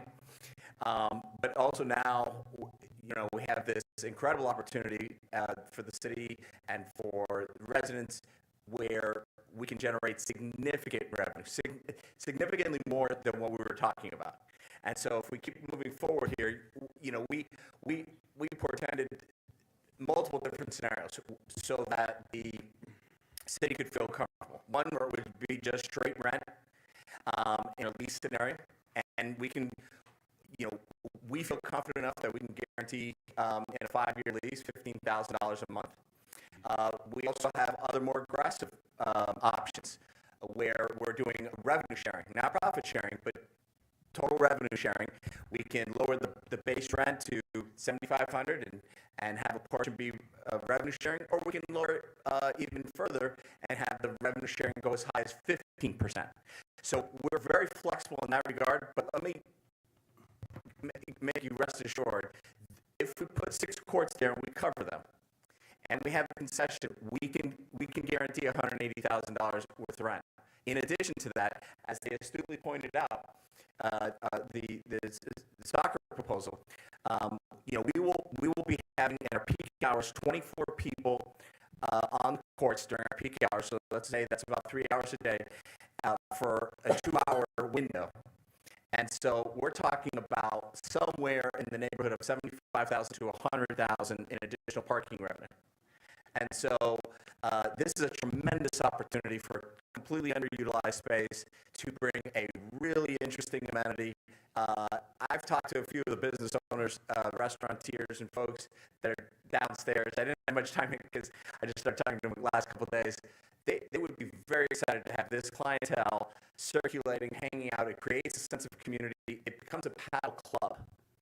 And it's not just a place where you go, you do something and you run away. It creates a sense of community. If you've been to some of the other paddle clubs in town, you'll see that folks stick around, they hang out. It becomes a sense of community. And so I don't want to take up too much of your time. I know we're at the end of the night here, so if you have any questions, we can start there. Let's go left to right again. No questions? Vice Mayor? Commissioner Rodriguez? Questions? Okay. Yeah, I just have a quick question. I mean, I've seen something like this before. I think we spoke about it a long time ago. On the slants, yes, the slope that you have, what are you just going to have pedestals that will just make sure that they're level at all times? So the company that we work with, they're called Portico. We actually prefabricate the courts in Spain in a factory. It's an engineering company. As long as we get them a survey that shows the exact dimensions of the slope, they actually they customize the platform so it's on hydraulics and it exactly levels out the court. And then obviously with the study, make sure it's ADA compliant with the ramp that goes up to the court, taking all those things into account. By the way, Renato Vampego. I've already introduced myself in the past. On record. And since I'm a pro at paddle, if I have to run out, the court, and I measured it. We have I space. fall off like. We measured it and we have space. It'll encompass the run out area. It was a joke. He's gonna let that one go. No, we know your level of skill. We know your. Yeah.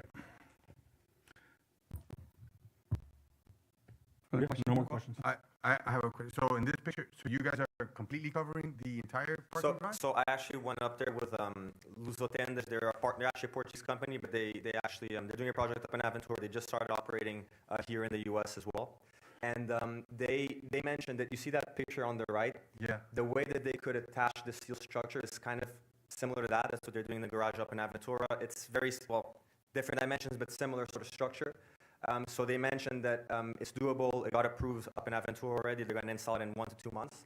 And it's a permeable tent that kind of is made with a fabric that won't create that much greenhouse effect, and it's open on the side, so there's air circulation. Okay. So that's also obviously something that we thought about. They really brag about this breathable material, and again, I'm not a scientist, nor do I pretend to understand it, but they advertise about its uniqueness is that while it keeps out the sun and while it's a protector, it actually has the ability to be breathable and allow air, but air will also come in through the sides as well, so it won't turn into a hot box. Yeah. Okay. No, that's interesting. All right. Is Vice this, Mayor, you recognize. oh, thank you very much. Is this photo on the right a rooftop or a garage, or where is that? On This is- Aventura? This is no. This is not in Aventura. Aventura. This is in Portugal. It's one of the clubs in Portugal. But I just attached this picture because it shows kind of the wall similar to like with the garages, so you don't have to go down on the actual asphalt. You can attach it this way. And if a hurricane is to come, they're they're local right now. They have they move some operations locally, and they would remove the permeable membrane because the steel structure is not going anywhere. The issue would be if the winds are extremely high, so over 75 miles per hour, they would bring their team down and they'll take it down in a couple of hours. Further questions? Anyone? I just have, I'd like to just understand again, for me, it's the churn that's important, right? Whether it's soccer or whether it's padel, each brings its own unique flavor. Certainly, I've seen, I guess, the Generation Z, I don't know, this is a very popular club sport in terms of kind of creating recreational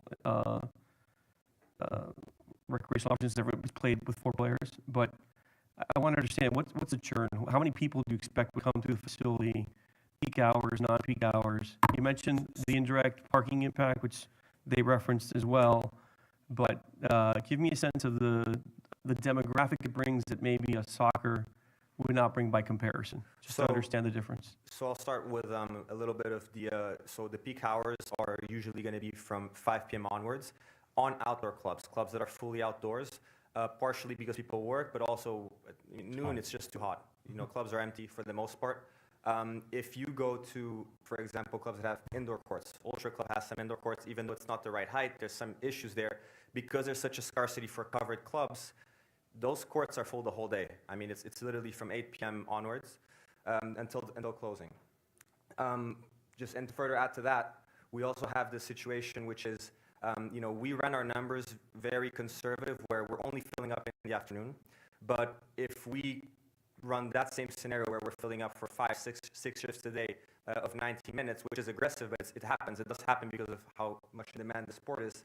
The numbers skyrocket. They go up a tremendous amount. When it comes to the demographic, it tends to be an affluent crowd, but we do have a program in place that will give South Miami residents the same benefits that a member would get. So they're going to get a reduction in the cost of the hourly rate.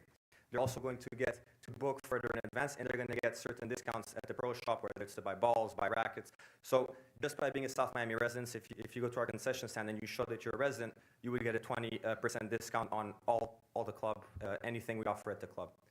So the goal is to attract an affluent crowd, but to give the local residents kind of this opportunity to also take part in a sport that is expensive. So we kind of take both those things into consideration. And so to your furthermore to your churn and to the type of customer, look, it's an expensive sport, and people are flocking to pay these fees, and the per person usage and the revenue that we can generate, it's hard to be higher than with a sport like paddle. And so, whether it's tennis or whether it's pickle or whether it's anything else, right? It's hard to get a per person per hour revenue that's as strong as paddle. And so that's a tremendous opportunity. But one of the things that, there's Bougainvilleas that I was talking to 2 days ago. They understand who one of the bartenders and one of the managers told me that they play all the time, and they were telling me, and they understand what that customer looks like, and they're excited about having a customer with disposable income that has a little bit of free time on top of basically almost on top of them, right? It's one block over, but almost on top of them across the street. And so when you look at that and what that brings to the city and brings to downtown South Miami and to our our business district, it's a tremendous opportunity. Okay, last question I have is on the revenue model. Obviously, the base rent revenue model was attractive, to put it mildly, but the other scenarios I really didn't understand, because it seems that we're giving up a lot of guaranteed income for very little prospective upside. And we can negotiate the upside. Again, I don't know if that was again, we need to have more conversations with both parties to kind of understand what the final numbers look like. But just my first thought was scenarios 2 and 3 did not look that attractive because it didn't seem, maybe it's just because the model was projecting flat growth as opposed to maybe something more dynamic, more realistic. First of all, conservative, as you pointed out, more conservative numbers. But we can work with with that. Well, the basic gist of what we're trying to do, which maybe didn't come across, is if the city wants to take more risk, there should be more reward. But if they want to start with the baseline being $15,000 a month, and if you want to limit your risk and your exposure, we can that's our starting point.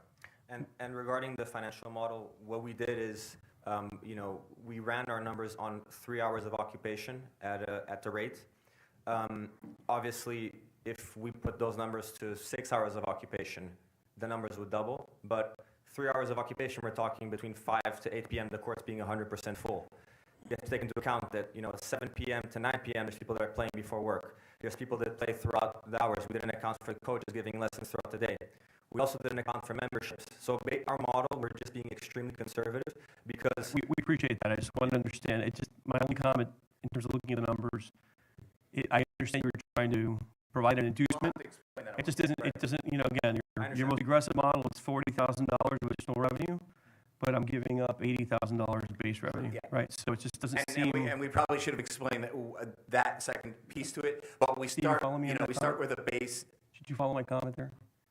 Okay, I just know, am I making sense? I'm just asking, because I look to you on some of this stuff. In terms of this revenue models 2 and 3 they showed, I was just kind of thrown off by the fact that it was relatively modest upside for giving up a lot of guaranteed base.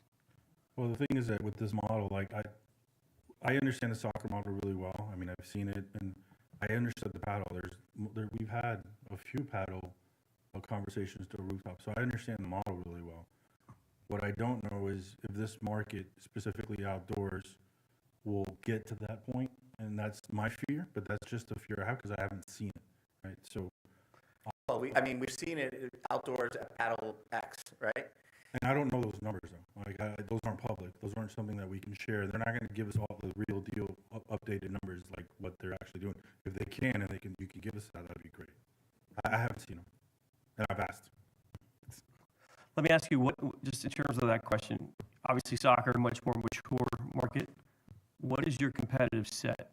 I mean, again, I know Linwood, downtown, Paddle X, full disclosure, is a client, so I've permitted their facilities, so I understand their model very well. But what is your competitive set in South Dade, or Central Dade look like? So right now, it's pretty wide open, which is what I expect in full disclosure. That should probably change at some point, right? The closest court, and it's not covered, is on Flagler and 42nd, right? It's not open yet either, but it will be. It will be. I drove by a couple days ago. It should be done in a month or so. It's not covered, and it's on Flagler and 42nd.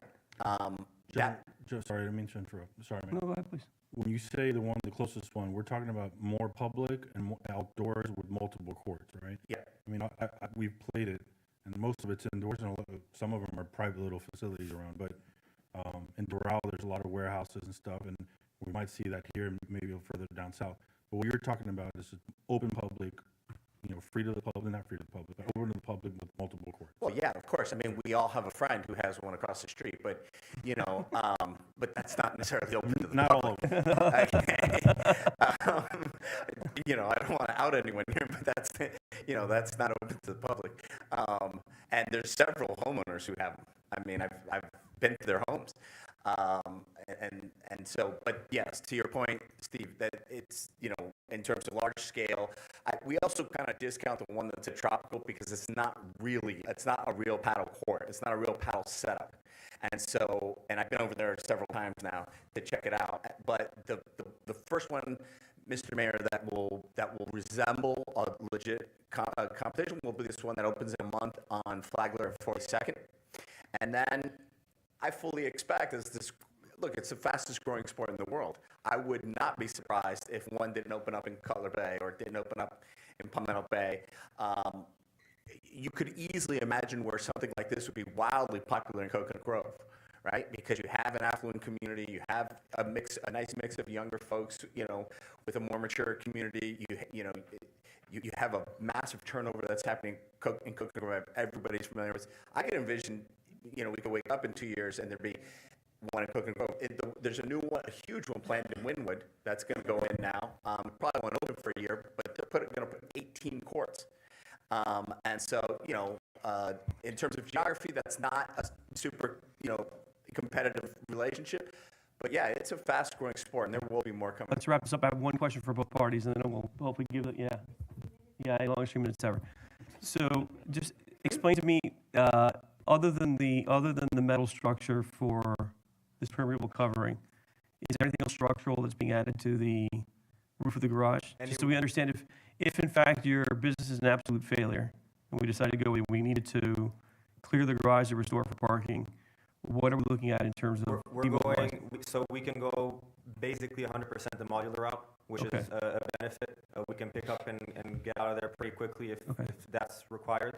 We can also do the traditional pour concrete and everything, but we were honestly planning on doing this on a more, given this 5-year term, initial 5-year term, more on a modular basis. Okay, and just to the proponent of the soccer facility, can you explain the same? Assuming if we did a deal with you, what's our downside situation in terms of demobilizing or removing the improvements that you're going to make to the rooftop? What does that look like? If you could just come to the microphone, please. Sorry.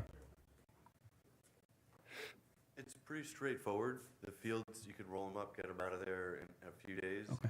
As far as shading structures, we don't plan on putting a full structure up. It'd be more like what you see at the public parks with the temporary coverings. So those can come down in a day. Okay. You'll be left with better lighting. Okay, perfect. I just want to understand again, if we, either situation, hopefully it never happens in either case, but just to understand from a risk perspective what we need to kind of account for in a deal with you. Okay? Understood. Mayor. Really appreciate your time. Yes, sir. In any of these concepts, one of the things that we would have to take a look at is, structural load to the garage, right? There's a lot more structure in the Padel concept, so we would have to analyze that if that's the way it's going to go. Mm-hmm. Okay. Okay, colleagues, what are we going to do with respect to the direction with either of these proposals to the yes, ma'am? Sorry. I'd like to know before looking at all of these, or maybe at the same time as looking at them, how many spaces do we have leased out? How many do we foresee? Avalon just opened, and I know that we've offered them something. What is that? And then what are we left with? Yeah, we would have to. I don't have those numbers off the top of my head, but the reason we delayed this was for that very same issue, right? It was alluded to that we were going through a parking study. We were also going to go to the transition from construction workers to residents potentially. Mm-hmm. There's nothing set in stone. They can get a monthly pass. If I'm saying something that's jump in, Alfredo.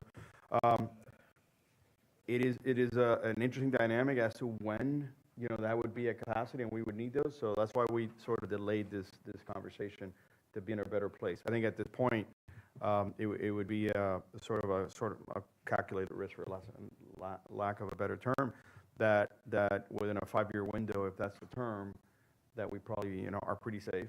Now, We know Avalon's gonna build another project. They may need to put construction workers there. Having said that, the rooftop is underutilized and at times nobody's there. That's the reality, right? Yeah. So, yeah, we've been trying to balance that, and that's why we delayed this conversation as it related to the garage. Okay, yeah, I'd love to know the Yeah, we can- structural aspects we can provide you first that. and foremost. Okay, colleagues, thoughts? Commissioner Kaya, since you brought the item, how do you want to proceed?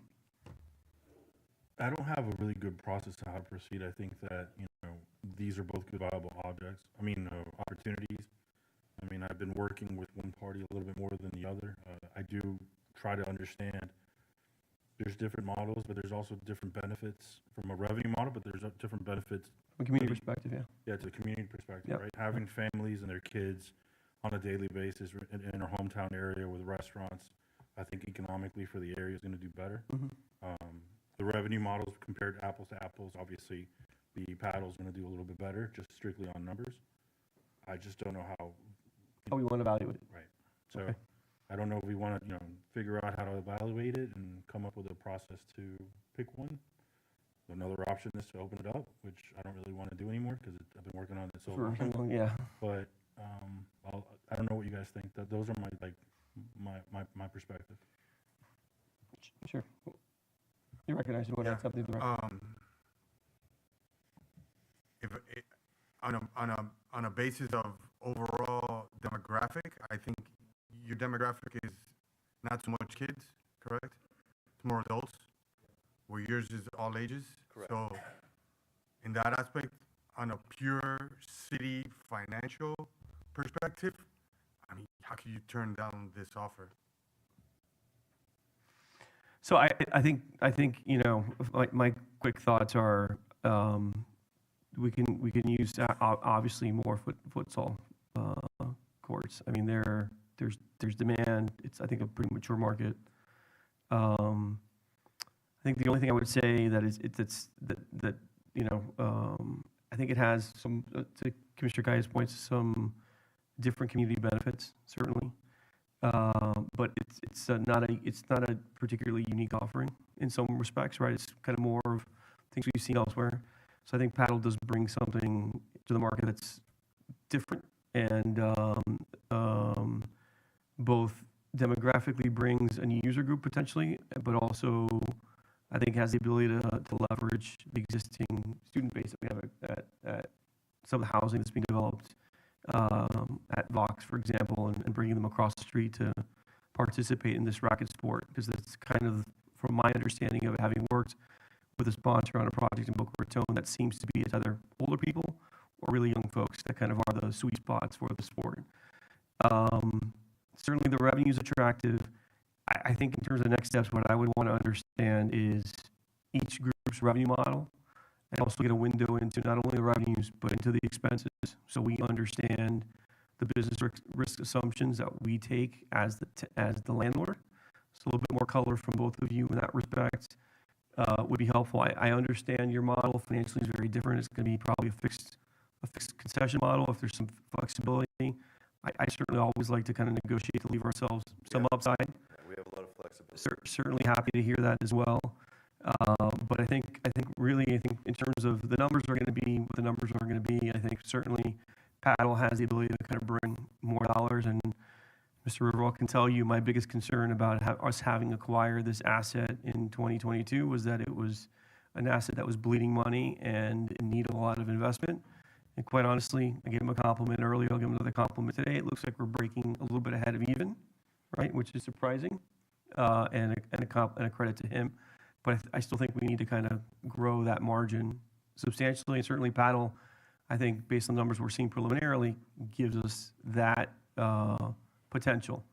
But it does come with some market risk because it still is what's the fastest growing sport. It's not a mature sport. So I see both. The most popular sport in the world. Yeah, is soccer, no doubt. So I see both sides of the argument. I think what I would like to understand is just, if the manager and his team can kind of delve into the feasibility and of the deployment of both proposals. Really understand that structurally we can do one and or the other. Really help us understand maybe the timing for the deployment, so that, because one of the other considerations is how quickly can we get something up and running, since $1 today is worth more than $1 tomorrow. And then for me, really the decision, I think either way we win, and if it's a jump ball, I probably will go, because we do have other facilities like soccer in the city. You know, again, I mentioned the Elks Club and the park that we've invested in. I probably would want to bring a new amenity just to kind of round out the offerings. That's where my kind of personal preferences, but I don't know whether everything that's being represented in either case is viable. So I think to the manager, if you could kind of suss out some of the details and maybe come back with a recommendation for us about both alternatives, I'd just like to get some more information. Mayor, Yes, sir. One thing I just noticed, I was glancing over at Commissioner Rodriguez's screen here, is that the whole thought process, what I thought was what we were talking about was a flat surface and a last elevated ramp.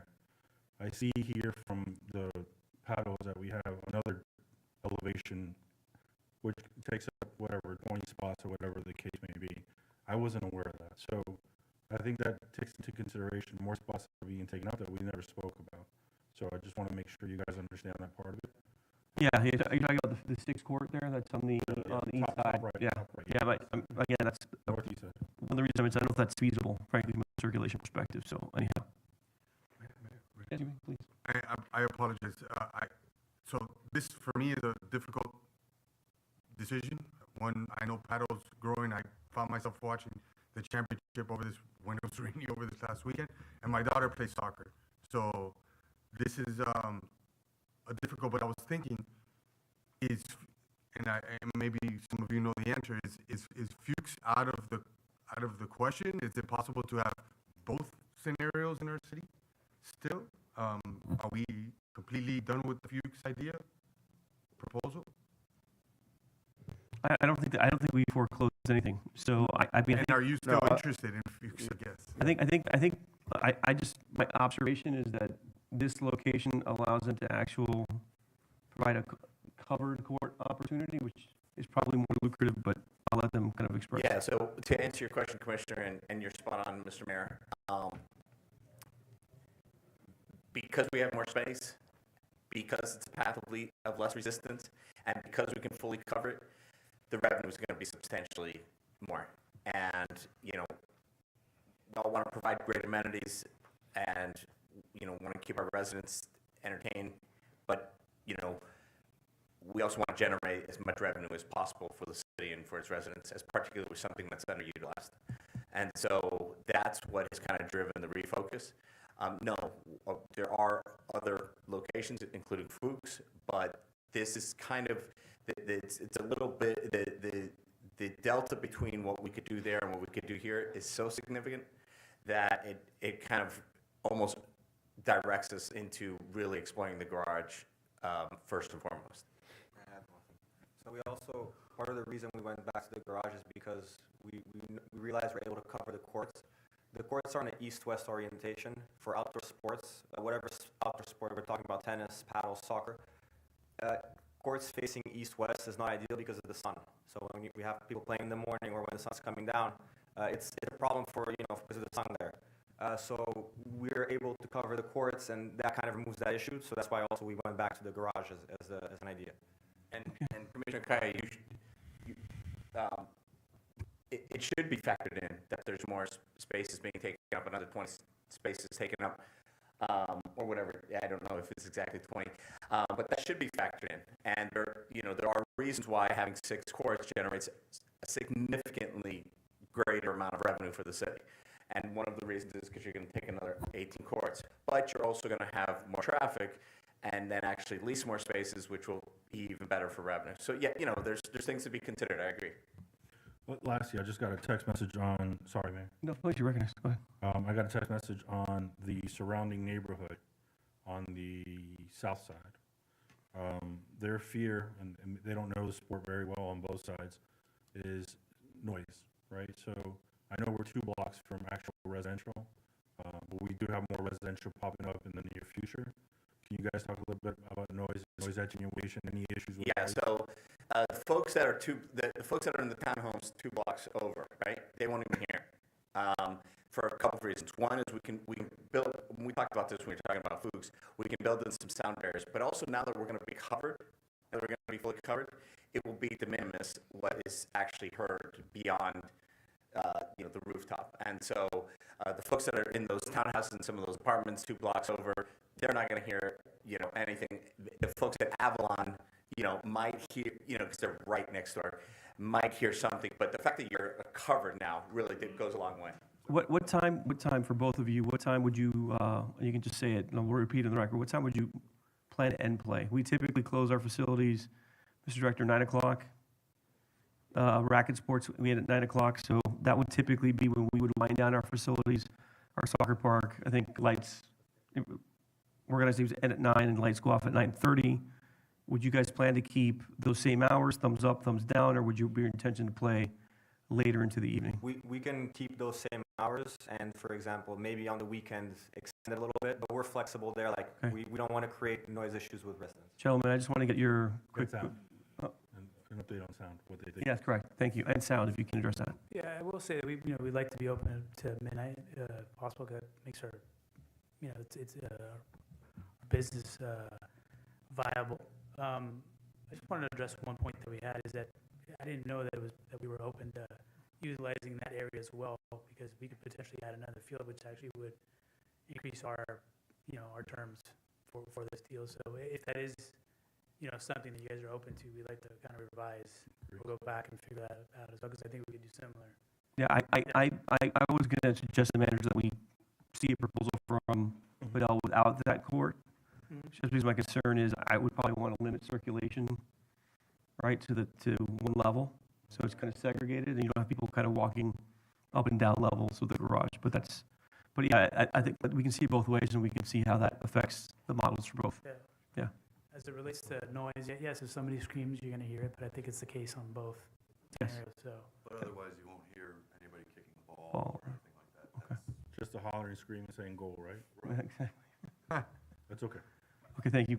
Yes, sir. Mayor, I just, in your deliberations, it would be helpful, I think, to further discuss Commissioner Kaya's comment, which I think it would be helpful from a direction standpoint, which was certainly didn't have the appetite to put something out, right? So from a flow, if that is not of interest, and then it's, work with these 2 proposals and come back and do a deeper dive, then we know that direction, right? So whether going out is an option or not, Commissioner Kaya expressed that you prefer not to.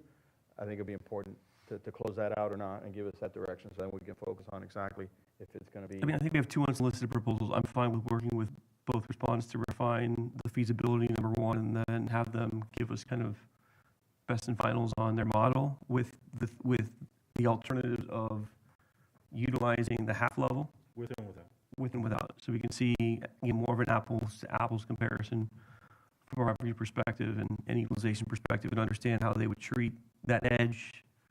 So we almost want to have almost a hard edge of the garage there, so we don't have any folks wandering down the ramp and ending up in the active part of the parking garage. Okay. And Commissioner Rodriguez, I would remain the ultimate optimist that we would figure out a solution at the end that both would be in the city somehow, some way. Obviously, they can't occupy the same space, but we may be able to get creative and depending on what works best here, if there's a solution somewhere. But I'll say this, we really appreciate your interest, number 1, and I think if you follow our conversation, we are trying to expand our access to existing school board facilities so we can kind of grow our footprint recreationally onto existing land, public land, and provide, residents more amenities. So for either of you, if it doesn't work out there, certainly I know, speaking for the manager, myself, and the board, we'd love to see either activation, maybe as we talk about a leasehold interest with the school board on their sites. I could see a future for either of these, futsal courts or racket sports in any of those locations as well. So by all means, if it doesn't work out here on this first go, we'd love to continue the conversation about other options as well. Okay. So Mayor, the direction will come from the city manager on best and final, all the requirements that we're looking for. Hopefully we come up with a process on how to judge these and we'll come up with a decision. Right, Mayor? Yeah, is there anything we want to give by way of priority? I think number 1, feasibility, structure. Yeah, feasibility of the improvements. I want to understand if you can, downside exposure, that's probably maybe a question to the city attorney, what we do to mitigate. Certainly, the more non-structural enhancements we're making to the upper garage, I think the better, because we can scrape it and put it back to its original use, essentially with little investment. And then lastly, frankly, the economics to me are the next most important. I don't know if anybody has anything else they want to add by way of thoughts. Okay. Oh, structural load. Yeah, yeah. Okay. Thank you. Thank you very much for your time. We appreciate it. Look forward to continuing the conversation. Okay. Moving on with tonight's agenda, hopefully we can wrap this up fairly quickly. Do you want to read them? Do you want to read them the record? Is there someone here for them? Or? I don't know. Which one is it? I don't believe we have anyone coming on items 1 and 5. Someone put a note on my agenda. E1 and E5? They're here? No, my understanding is they were not coming. No, they're not coming on. Both of them are not coming? So we'll just share the proclamations with both organizations. Okay. Okay. Okay, if we can quickly, Mr. Manager, if you can give us a report, then we'll move on to the city attorney's report. We still have one presentation, though. We still have one. We'll come back to the presentation. Just want to get through those items. Okay. And then we've got,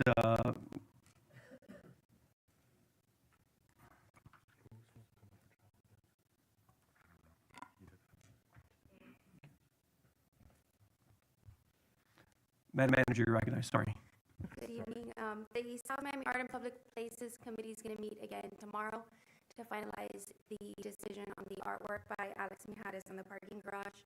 That's at 11 a.m. and there's a Zoom meeting invite for that. And we have quorum for that? We have 2 members that responded and are available for the Okay. committee. Friday is Grandparents' Day at the Senior Center. That's at 10 a.m. So you're all invited to attend there. And our Community Affairs Division is going to be hosting the business social that we're trying to do each quarter. That's going to be on Wednesday, September 17th at 6 p.m. Plastica Victoria has offered to host us. So they're going to get to know our events manager and how they can participate in city events moving forward and all the things that we offer. So you're all invited to attend that as well.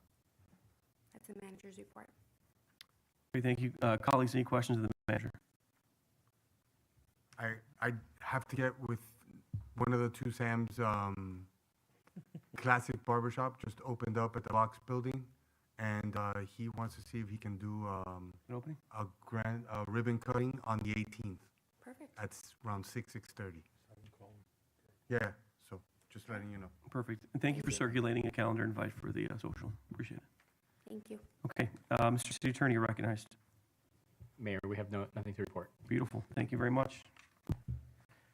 If we can take up presentation by Mr. Diaz at this time on the Invisio platform.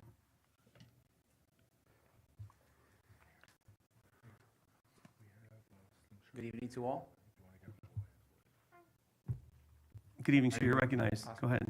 So we have a quick little presentation put together for everybody tonight. It's on the Invisio platform that I've been working with our great partners that are on, Richard and Ellie. The platform is to digitize our capital improvements plan, and I'm going to pass the floor on to Ellie, one of our great partners. Great. Good evening, everyone. Thanks so much for including us in tonight's presentation. I know it's been a long night, so I'll keep it short and to the point. Ellie, sorry to keep you waiting. I didn't realize you were online. Sorry about that. Brad, you should have said something. No worries. My name is Ellie Schopel. I'm your Invisio Customer Success Manager. I'm joined by my colleague Richard Millward, who's been your implementation consultant. I'm just going to share my screen quickly. It's going to be more of an interactive presentation today. My main purpose of being here today is really to showcase the City of South Miami's Capital Improvements Program dashboard, as well as just provide a little background about the Invisio software and all the capabilities that you folks have. A little bit of background about Invisio. If you're not familiar, we're a strategic plan and performance management software. So, besides the scope of our work with you folks really on your capital improvement plan, you also have access to tracking any number of strategic plans, projects, and performance measures that the city has. And the idea of the software is that you're able to kind of store all those status and progress updates, any data that you have, and you can get these really meaningful outputs and have them at a click of a button. So now you have access to reports, you have interactive dashboards that you can have internally or share with the public. And all of this, I should mention, is purpose-built and solely for the public sector. So it's really designed to be unlimited. You have unlimited users across your organization, unlimited projects and tracking. So we're really looking forward to seeing how your use case expands. And just to celebrate some of the accomplishments throughout our work, and I would be remiss if I didn't call out our great partners and all the great work of the folks within the city of South Miami. So, of course, Brandon Diaz, Samantha Fraga Lopez, the deputy city manager, the city manager, Chip Iglesias, and really the staff in Parks and Recreation and Public Works and all of the other folks who have worked with us to put in all of their capital improvement projects into the software and really create that single source of truth. So now that all the projects are tracked within the system, you're able to have those reports that are customizable, showcasing the status and progress of all of your CIP projects. And as I'm about to show you, an interactive dashboard that you can really use. You can get out of the spreadsheet and really have at your fingertips the status and the progress updated in real time, driven by the staff progress updates automated on a monthly basis of all of your capital improvement program projects. So just kind of a little quick picture of some report styles that are available. So from Invisio, you're really able to pull those kind of executive summary and progress reports, as well as that detailed action tracking. It's also a project management tool. So for staff, they're able to have that. And for you folks in kind of more high level, you can have that executive summary and just the priority progress updates as well. But what we're all here for, your CIP dashboard. So I'm just going to share a quick kind of overview and demo of the dashboard. This is a preview, but you can share it with the public at any time once you're ready to do that. So I'm just going to flip over to the dashboard now. You'll see here this is totally interactive. You can embed it in your site, or it can be its own standalone internal web page. It's really designed to provide that overall progress snapshot, and it's designed right after your capital improvement plan, from the project areas to the projects themselves. The layout is really built after that budget. So you've got your progress and your status of all of your projects. You're able to click in. So if I'm interested in seeing, the status and overarching view of parks projects, you can kind of hover and see these different statuses here. And if I click in, I then get this interactive dashboard. It's map-based for any projects that are location-based. So if I'm a resident, if I'm a commissioner, anyone, I can really scroll down and self-serve that information. So if I'm interested in seeing what's going on with this community center project, I'm able to click into here. I can see the latest updates submitted by staff. I can see the estimated completion date, the project progress, the budget, the project phase, and kind of an overview and some background on the project. And I'm really able to kind of click through at my leisure to see all the latest updates and progress, and I can even go back to the map and click into on anything that's location-based to see those projects as well. I know I provided a whirlwind tour, and I'm kind of conscious of time, so I'll just stop here while I'm still sharing to see if there are any questions, if anyone would like me to delve into any other aspect of the platform, but I'm happy to answer any questions and really looking forward to seeing how your use of the platform evolves. Thank you, Ellie. Colleagues, any questions? Commissioner Gatti? No, I'm a big fan of getting more tools in place for the city. I know we've been really way behind, especially in this department, so I'm excited to see. And by the way, thank you for all the work that you've been doing on it. This is something special that we need, and looking forward to it. Thank you, sir. Further comments? Nope. Okay. Well, Brandon, thank you. Ellie, thank you. Richard, thank you. Sorry to keep you waiting so long this evening. Appreciate all your hard work. Have a great night, everyone. You too. Be well. Bye-bye. Bye. Okay, if we can read CA1 for the record, please.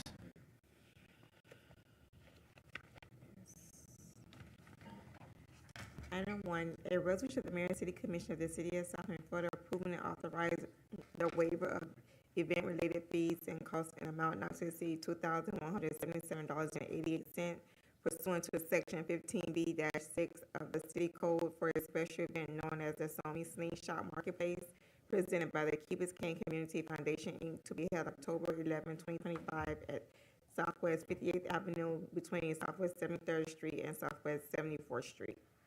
Thank you, Madam Clerk. Commissioner Kaya, I think this is your item, so if you wanted to say anything to kick off? Well, I'm proud to tell colleagues, thank you, Mayor. This is our 3rd annual Slingshot, so if you guys can come up, I wanted to kind of tell you guys how special this program has been for us. This is going to be our 3rd year, The last 2 years, we've had, 50, 55 teams, different schools, a lot of families, a lot of, members of the community joining. Can you talk a little bit about how we've done the last couple of years and what we're looking forward to and for this year? Anything different, anything cool? Yes, hi, and thank you for having us here. I'm Cristina. And I'm Fernando. And yes, we're very proud and very thankful for Commissioner Galle, and I see the whole team, Quentin, Samantha, Brandon here, Nicole, who help us with everything in this project. It's the third year, so we host, and this year it's going to be the same. We host 50 different businesses. That means 100 young entrepreneurs, ages 8 to 16, which we aim for them to recognize the value of their ideas and turn them into action in a one-day marketplace. So I always say, imagine the little ones selling lemonade, but the older ones that who create line of clothing, jewelry, robots, 3D printing. They're artists, and so it's very, very hands-on experience. Lots of fun, and we also have high school students participate through community hours.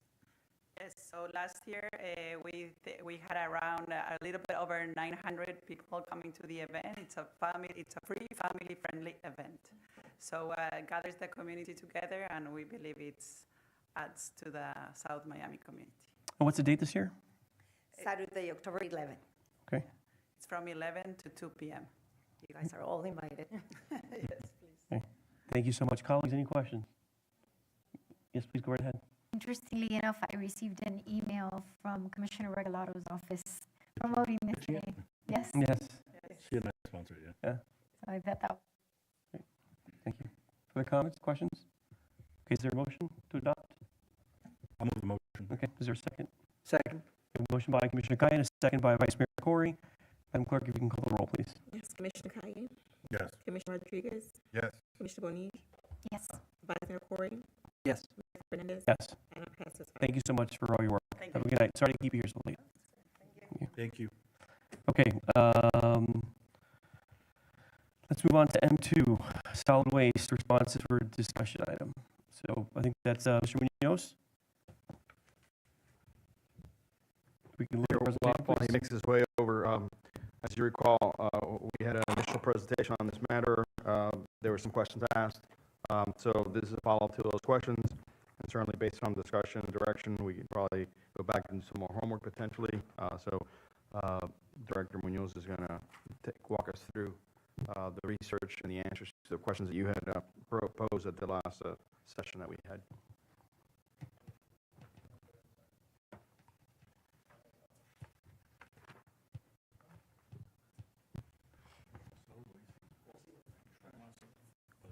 Okay. Hello again. Garbage is the bins, trash is Okay. We need a quick clarification always Yes. on trash versus garbage. So if you can start the presentation with that, just to put us in the right posture, we'd appreciate it, Alex. Sure. Garbage is the stinky stuff, and trash is the green stuff. Yeah. So pile, trash, Trash pile. trash pile. Solid waste is everything. Garbage, container. Solid waste is everything. Garbage and green container. Yeah. Garbage Trash is in the pile. Garbage is the container that you roll out, and trash is the one that gets scooped up. Yep. Got it. There you go. Yes. Thank you for that. Yes. So last time we did this presentation, which, sorry, but which we could do again, and I'm going to give you a quick reminder on what was in there, because this one had scenarios, and we could just go to those scenarios, because you saw this before. We had talked about how the code aligned with our service, and I think I reminded you all that the code was we service up to 3, but that we had some properties that extended beyond that, which are here. And so there was properties that we were serving beyond the code limitations. And there was different scenarios, and we had addressed the fact that where we had up to 9 units, we could service. Up to 20, we could also service those properties. And then there was a scenario that picked up properties of up to 50, and that would service those without added expense, including server and equipment. But the commission had questions, which I can address if we can get a presentation up there this one here. It's the solid waste discussion responses. So there was 3 primary questions, which I can just tell you what they are. And that was what you had asked last time for further clarification with, for today. So these had to do with how do we take over the service if we're going to start doing some of the franchise work that the franchise companies are doing. So one of them was, is the city allowed to direct its haulers to dump somewhere other than where the county indicates? And the brief answer to that is no, that the county would be the one that would indicate where to dump. So you are required to dispose of solid waste only at county solid waste management facilities, and the facilities are listed in the report or approved by the county. Sorry. Yes? Mayor. Is there a presentation that we're not showing right now, or? It's in the agenda. No, I know, I thought you were, he had Yeah, something other. he's getting it. Oh. He's getting it. There you go. No, he didn't. You just didn't do it right. I'm kidding. There it is. Thank you. Thank you.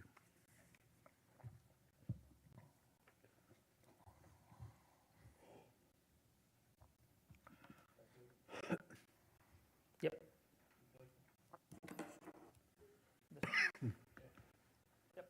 Okay. So, yeah, that's what I was just going over there was question 1 at the bottom of the page. And I think this partially had to do with our own facility, Mr. Mayor, the waste to rail, if we were, what it would take to direct there. Alex, just on this question, the WSI franchise agreement, can you explain, they're just allowed to collect in the city boundaries, but they also have to dispose at one of the approved county facilities, correct? Yes. And they pay the non-contract rate? They pay the non-contract rate. So I think there's a contract rate concept under our interlocal, which is lower. Do you know if they pay that? No. Okay. They're paying the tipping fees at the county facilities, same as us. Correct. Yeah. Okay. Okay. Then question number 2 is on the next page. Is county approval required to direct private haulers where to dump? And the answer to that, the short answer is yes. Sites designated as county solid waste management system facilities with limited exception if the county approves a new permit. And again, this is just a reminder, this had to do with how we step in to take over these roles. The other part here, this one, we have an answer on question number 3, but it got a little tricky, just a little bit of history. So we have 2 agreements, one with Waste Management, one with WSI. And the question was, how do we terminate these contracts? And the answer on one of the contracts, we know the other contract, there's no record of it. Waste Management is providing that we check with Waste Management, we check with everybody, we checked our files at Public Works. Unfortunately, we couldn't find that. However, they are paying, both companies are paying what they're supposed to pay, and they provide the reports to finance quarterly as they're supposed to do. So that said, that we do have, the contracts do not have automatic renewal, and they can be terminated. We would recommend some period to phase in, not do it immediately, but they can be terminated at any time. And then lastly, I'll go here to the last page there, if you can see that, to give you a better financial picture of the impact, the board had asked a few questions, right? The loss of the franchise fees and what was the total operating increase. So we went through here. You can look at the grand total, the bottom line, but what we looked at was what the increase in cost would be of picking up these other properties. Then we also looked at the loss of the franchise fee, and we looked at the increased cost of operating, which we listed there, which is salary and fringe. As you can see, in scenarios up to 9 units and up to 20, we can absorb those properties. And I think you had asked about cans, Commissioner Kaye. So we did look at it as cans to just see what that would work out to an average ton. So we were able to do the math there. And as you can see, the 2 scenarios of up to 9 and 20 are pretty minimal. And then the most significant one is obviously going up to 50. And on the last page, you'll see also there's a cost for adding cans. Actually, we would have to get in the business of buying the appropriate cans to be picked up there as well, in addition to the vehicle. Colleagues, question, I think the goal of the conversation should be to give staff some direction. Kind of scenarios are, I think our initial objective was to modify the policy so it's in line with our actual practice or prospective practice. Since the date we've been operating beyond the scope of our ordinance. So who'd like to kick the conversation off? Yes, you're welcome. Go ahead, ma'am. Ladies first. There you go. When I look at this, it's like, I liken it to just getting something for free. You don't know why you get it free. You don't know that you get it free, but then somebody brings it to your attention and you're upset because you're not going to get it free anymore. You should be thankful you got it free all the time that you did. Human nature is not like that, right? So then as a city, we have to look at it and say, what is going to be the most absorbable cost to us? And especially coming off of a budget meeting where we're looking at, we're going to have to finance things, we're looking at not getting positions that we need because we don't feel that the funds fit well, stuff like that, adding additional costs that we don't have to bear by code doesn't make sense to me. So my thing would be stick with what we've got. Like, hey, the code says we pick up until 3, but if we were going to go crazy, I would not go further than up to 9. I just don't think it makes sense for the city and where we are financially. Mr. Vice Chair? I actually do agree. I think more than doubling what we're currently picking up is fair. And, same thing, the cost of trash and garbage is just going to continue to go up. So it's just an increased burden in the city. Okay. Mr. Kai? I think the difference between 9 and 20, they're both absorbable. And I think that if we go up to 20, it'll kind of smooth out a lot of those blurry lines that we had before. Not to mention those people under 20 that are currently paying commercials will be very grateful and appreciative of the city for absorbing that. Their overages, their costs, their taxes, what they're doing on the commercial side, it's painful right now. So if we have the opportunity to help out, make things clear, I think that's where I would stand and leave it at 20, not necessarily 9, at 20 and 50. Yeah, I think that we're not in a position to do that right now. So my number's 20. Mr. Rodriguez? I don't disagree with Commissioner Guy as far as the 20. The only place I disagree is, yes, there will be people that will be very grateful, but then there are going to be a lot of people who are going to be not grateful for taking away what we've technically been giving them for 30 years. But it's a difficult. I would probably have to say, like, I'm gonna put the city first and everything, like what we discussed, like Commissioner Bonich said with the budget and everything. I'd probably say, like, let's start off with 9 and see how that goes, and then if anything, move forward. Initially I was at 20, but if we are, I'd be good. It's difficult with the ones, we're both, everybody knows what I'm talking about, the 2 properties. Well, I think that for the 2 properties, we said we would leave the cans as is, and they can fall into the 20 mark. I mean, there's still under 20 cans being used there. I think that's what we. Is that right, Mr. Munoz? Yeah. Is that right, Mr. Munoz? We just leave it as is. They're under those two properties, which I agree with you. They're not going to be happy. But it's by cans or units? Well, for those particular properties, that's why. Yes, those 2 would have less. If your question was how many cans those 2 properties would have, yeah, less than 20. Yeah, just to clarify, right? I think the 2 properties are in the 40s, right? Yes. But they don't utilize 1 per unit because I think historically they found that whether 17 or 20 cans has satisfied the service requirement, right? I don't know, John can you know, if recent history, they've called, they would need more cans. Typically, we've been serving at that rate. The only distinction, we don't necessarily serve by cans, we serve by units. It just so happens that here we could accommodate them with the 20, right? Mostly everywhere else is 1 per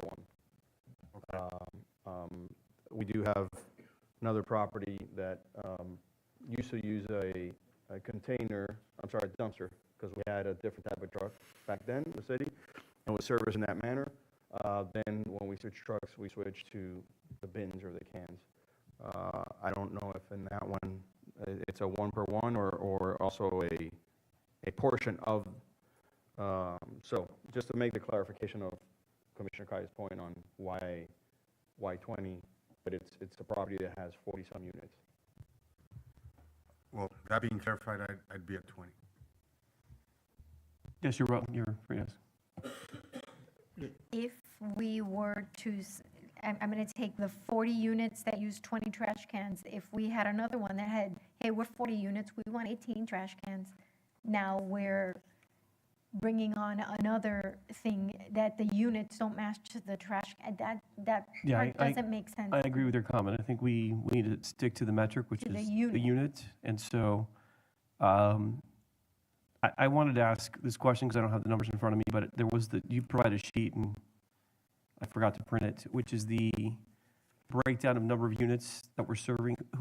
In a 20-unit scenario, are there any properties that we are serving other than Banyans and Miller 67 that fall out of the service mix? Sorry, what do you mean by fall out of the service mix? Meaning that we would, if we adopted that as our threshold number. Oh. Right? Are there any other properties that we're currently serving that we would not be servicing with that as the adopted standard? If you go to 20? Yes. Or is it just those two? Just those two? No, there's other properties beyond the 20. Yeah, there are. No, that are currently receiving our Just those two. Okay, just those two. Just those Okay, two. so what I would suggest, I think 20 is the right number. We can absorb it. It's within our number. It's within our current framework. The costs are, there's some incremental costs, but it does not require us to expand staff, expend a significant amount of money on new capital, buying the fleet vehicle, and all the attendant related costs of that. I would say that with respect to those two properties, if we want to make this policy effective as a date in the future, so they can transition off of the current commercial from us onto a current commercial contract, I'm happy to work, with a prospective date. But I think we should just make a decision and set the standard what we think we can shoulder on a going forward basis. I agree with you, Commissioner. So, if we can give them some runaway, I think that would be appropriate. But beyond that, I think I agree with the majority of the board. 20 is probably the right place to land. Yes, ma'am. I want us to be very cognizant that what we would then be approving here of up to 20 units has an equivalent of a staff member for South Miami Park or Palmer Park that we decided earlier today we would have to raise, fees somewhere or come up with another way to make up that number. But here we're ready to just fit it into the budget. And then, number two, another thing that we can compare it to that is newly in the budget is the cover for the playground. And I'm saying these things because we, and when I say we, I include myself, we tend to look at different things through a different lens. And I think that while, yes, this may be different, when it hits the budget, it looks exactly the same. And so when we're going to pick and choose what $60,000 or $70,000 is enough and where it isn't, that there is a real world cost to that. And that also affects all of the residents, all of the people that visit the park, all of, whatever it is. Take any $60,000 line item, not one that we took out or one that we added in, just any of them. 34. 34 what? Yeah, that's the difference between 46 and 12. That's what the delta would be. If it was up to me, it would be 0, Oh. because I would keep it at 3. Fair enough. Okay, I will keep it at 3 because that's what the code says. Point taken. But I'm trying to find if with me, I'm like, okay, there would have to be somewhere that maybe you guys would possibly agree with me, and I know you won't agree with 3, which is what the actual code says, which is why I said, well, let's go up to 9. But when we hit 20, we're at 0 right now. So we're going from 0 to hero. You know what I mean? Right now, We're at 0, what do you mean? we're at 0. Right now, we're not at up to 9. We're not at up to 20, you know. We're not when paying anything extra is what she's saying. you know, so it's a Oh, we're zero-sum game. We also, I'm saying- we have an we have, It's an arbitrary it's, number. our number today is arbitrary. Mhm. And so, But we're not at the question is, what niche of the trash business do we want to be in? I think in having a conversation with the director before, if we go to 50, we're putting ourselves in the commercial space. Really.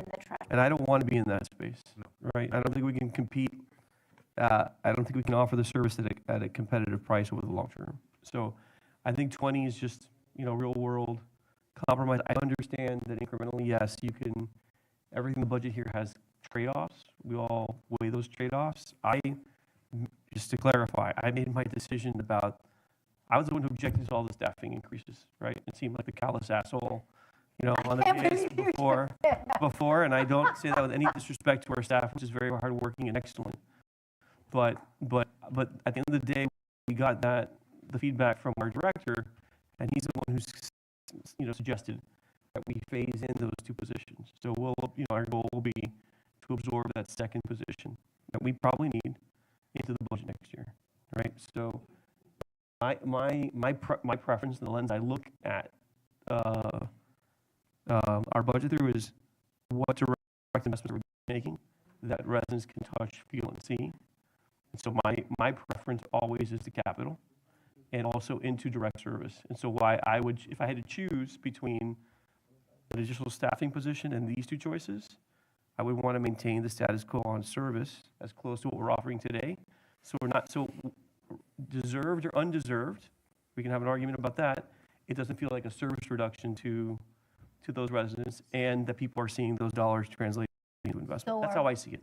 Okay, fair enough. So then, if we're saying we're gonna do, and I'm not including myself, I'll just say, if you guys decide you're doing up to 20, then is that 20 trash cans or 20 units? You cannot offer 20 2 units. people. 20 units. Okay, yeah, because then those other 2 then would fall off at whatever the date is, because whatever we do, we have to do for everybody. I agree. I think we have to have a standard, and I'm not a fan. I think, to your point, people have been receiving the benefit of of service they should not have gotten.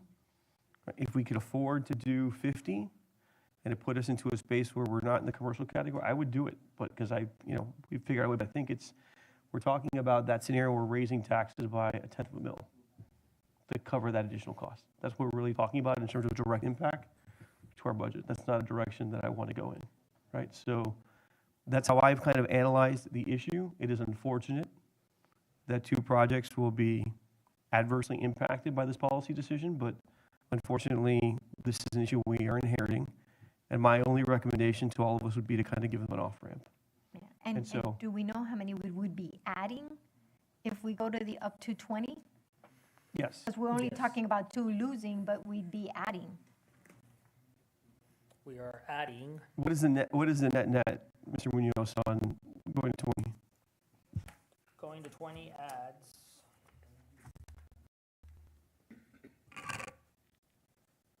Uh, 20 units adds 19 properties and 236 units. Plus the ones in the 9 scenario, which is 57 units and 7 properties, so 27 properties. So we got a lot. So I think the point is that we're giving back to the community, helping them out here a little bit. Those commercial rates that they're paying right now is astronomical. And we have the opportunity to help out. So yeah, we may be taking a little bit of the budget, but we're helping back and giving them back to the people as service. Yeah, so. Yes, you're recognized, Commissioner Rodriguez. Director, so if we go to 20, it shows we'll have an increase, obviously, to the city of 46,000. If we go up to 9, 12,000. Does that take into account whatever credits we're going to get by dropping Miller 67th, and Banyans? Good question, no. So it's actually gonna be a lower number. Yeah, I'd have to do the math for those, but yes, it'll be a little bit. And we'll also pick up franchise fee revenue from those properties. We'll pick up franchise from those. So then that number drops even more. No, that, franchise increases, we get the revenue back. What he's Also saying get is credit for the pickup. yes, the Yeah, cost but- delta is narrowed, so yes. So, do we have to make I would like to know that number, because if it drops it, that helps the decision. Because if that brings the 12,000 to like 2,000, we're pretty much at zero at that point. If it brings the 46,000 down to a lot, maybe I don't know, to whatever number that's less than that, maybe we just go to 20. Or we could be in the positive with the up to 9 based on. I would submit to everyone, it's not that big. I mean, there's a delta. Yeah. It's not that big. We can absorb it within the current framework. I think that's the big issue, is do we need to add staff? Do we incrementally increase our costs? And the answer to those questions is no. I think it'd be good to have numbers, so we know what the actual impact is to the budget, but, Well, but that makes for me, that would make a decision factor going from 9 to 20. Okay. And I think for Commissioner Bonich, and I think for Vice Mayor. Okay. So I think those numbers are important. Because you might just have a consensus of 20, considering the number that delta is. Yeah, and we're gonna have to look at that anyway, are we not? I mean, that decision would have to be made. Yeah, This is a discussion right now. Based on where you're at, we could certainly go back, do the math, share that information with you, obviously offline, and give you an updated, because it's all scenario based. So if that is the scenario, then we can have new inputs and give you what those numbers are. Mr. Vice share it Mayor. with you. Can we just bring back a 9 and a 20 proposal, and we'll decide on it with the final numbers? Correct. So- The 50, yeah. we're not, Yeah. I don't think anybody's on board. So let's Correct. just clarify as to what happens next. We modify the ordinance, correct? That is the logical next step. So the question to the board is, do you want the manager and the city attorney to put an item on a future agenda for one or the other scenario? I would vote to bring it back at 20. Well, we can bring it back at a number, right? We can always bring it to 20 and reduce it to 9 on second reading. We can always narrow the, Madam City Attorney, Mr. City Attorney, correct me if I'm wrong. We can always, on second reading, reduce the scope of the ordinance. We cannot enlarge it without hearing it a third time. That's right. So what I would suggest is, just for purposes of the mechanics, let's bring it at 20 on first reading. And then with the requested analysis that you all are asking for, to understand with the net reduction in the units associated with those two large properties, what that translates to in terms of a total cost. And The added franchise fee, so that right now the aggregate of scenario 2 is roughly $76,000 plus or minus. We'll know whether it's $76,000 or some number less than that because of the savings associated with some properties coming off of our service. And if that number is not acceptable to you, then certainly we can amend the ordinance to reduce it to 9 at that point in time. That would just be my suggestion as to how we proceed. But I'd like to see the numbers of up to 9. I'd like to see both numbers I'm regardless of I'm how. suggesting that we just bring the ordinance back at 20, so we give ourselves the most procedural flexibility to deal with this on just 2 readings. But you should get the information for both scenarios. Okay? Make sense? Yes. I'm adding the cost impact is the lost revenue Okay. on franchise fees plus the actual operating costs. That's how I get to $76,000. It's a little bit under that, but I'm just rounding up for math purposes. Okay? So that would be my suggestion in terms of direction to the city manager and city attorney. Any objection to that in terms of how we proceed? Again, the goal would be to get you both information on both scenarios, but I'm just trying to limit the number of hearings we need to have on the actual item in case we actually did want to go to 20. Okay? I agree. Okay. Mr. Manager, are we clear, Mr. City Attorney? Yes. Colleagues, everyone good? Okay. Let's move on then. Sorry, Yes, sir. Commissioner Bonich, you're good with that? I just want us to all have visibility to the number. Let's be for real right now. I we doubt will. very much anybody's gonna go to up to 9 except for me. I, But I We But will I'd share the still, information. but I I'd think still, that's why I'd like to see the number. Right now, if I'm counting, it's 3 For 9. for 9.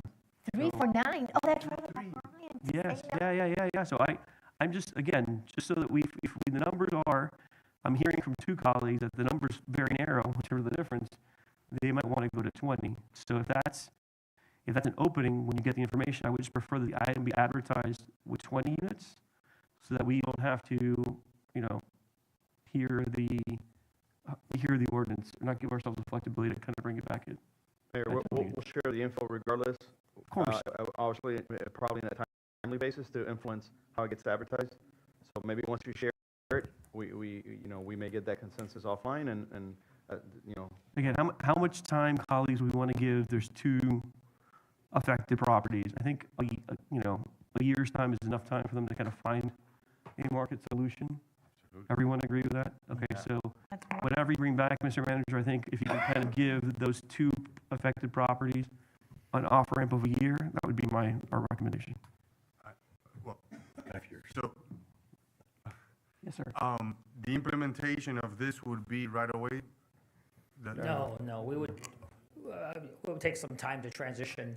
First, you got to transition those, as the mayor said, out, but then also to just the ones that we would be taking over as well. Yeah, some of these folks are on Okay. commercial contracts. Yeah. They're going to need time to cancel. Okay. So we're not going to see the full. Well, I was saying that because if we're gonna give them a year and we implement this right away, then we're No, losing no. money. No, we'll time What's the point them of getting the together. credit? Yes. The point is to set a policy and set a goal for when we want to kind of operate consistent with the policy. So I would say whatever time frame it takes you to implement the new one, that's the time frame we give them to get off. I think the only concern I have with that is that we're better off giving them more time because they may be mid-cycle on a contract. And if we say that we're stopping service as of a date certain, right, they may be in a position where they can't access service in the market. Mr. Mayor, and the opposite may be true. There may be some folks that are in contracts with commercial haulers And that they they have have to face that of. So, that's another dynamic. So I think the pivot is the program changes as of year forward, if that's the date, and everybody has plenty of time to clean up whatever they need to do on their side of the ledger, and it gives us time to, so when we pivot completely. Completely, that's all Yeah, I'm saying. on both sides. Do it completely. New correct. service and And we may have some units of buildings, with 9 or 20 that are on a multi-year contract, and they may only come into the system in 2 to 3 years. So that, we'll work that out. I think, Mr. Manager, I think just as a courtesy to those 2 buildings, let's just get a message to them that this is kind of an issue we've discovered and we need to deal with, and I'd rather hear them scream now than later. yeah, So, definitely when the item gets packaged to come forward, obviously we'll give them plenty of notice and sit down with them and explain. I think I would just say with those 2, let's just rip the Band-Aid off now, because from everything you've heard from this board, there's not an appetite to go to a total unit count where they would be part of our municipal program on a going forward basis. My colleagues are speaking in. Okay. Just want to solidify the info a little bit before that way when we get into a I just conversation. don't, I'm not hearing that we're going to be at 50. No, I get it, just from the consequence of now that we know a scenario that we clean this up, because there may be all kinds of questions as to, well, who's going to be included, who's out. Well, what I'm more interested in finding out is, I was having this conversation with Mr. Riverall is, how do we get here? They may have some documentation. Sure. That's, they'll be able to unearth that says we are committed to this service, and so I'd rather just, make them aware so that they can do whatever fact finding they need to. They have the most time to do that and present it to us so we can pivot and adjust accordingly if in fact there's something that gets unearthed that makes it seem like we've got an implied promise or otherwise that we're going to service the project in perpetuity. So, understood. Okay. Papyrus paper. Exactly. An Egyptian scroll that gets unearthed, yeah. Okay, Madam Clerk, if you can read items N1, N2, N3, and N4 for the record, please. Yes. Manuel Alonso has been appointed by Commissioner Rodriguez to the Charter Review Committee. N2, Justin Puente has been appointed by Commissioner Bonich to the Charter Review Committee. N3, Augustin Barrera has been appointed by Vice Mayor Corey to the Charter Review Committee. N4, Manuel Chica has been appointed by Mayor Fernandez to the Charter Review Committee. Do we now have a full board, Madam Clerk? Now we have Okay, so we'll leave it to the city attorney and team to get started on that process. Okay. Okay, that does not require any action by us, correct? No. Okay, thank you. I love the fly on the wall on that. Yeah. Colleagues, on items 2, 3, and 4, are there any items that we want to discuss? Which one? Resolutions 2, 3, and 4.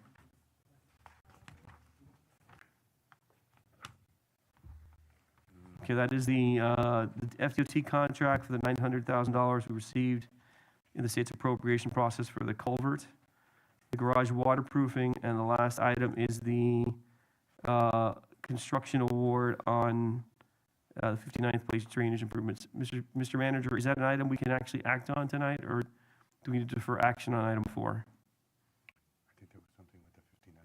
Yeah, I believe there was a bid protest. I think. The city attorney earlier said that we could move on the item. We can advance the item? That, yes, we can. Okay. Okay. Any need to discuss them? Okay. If, Madam Clerk, if you can read all 3 items into the record, please. Yes.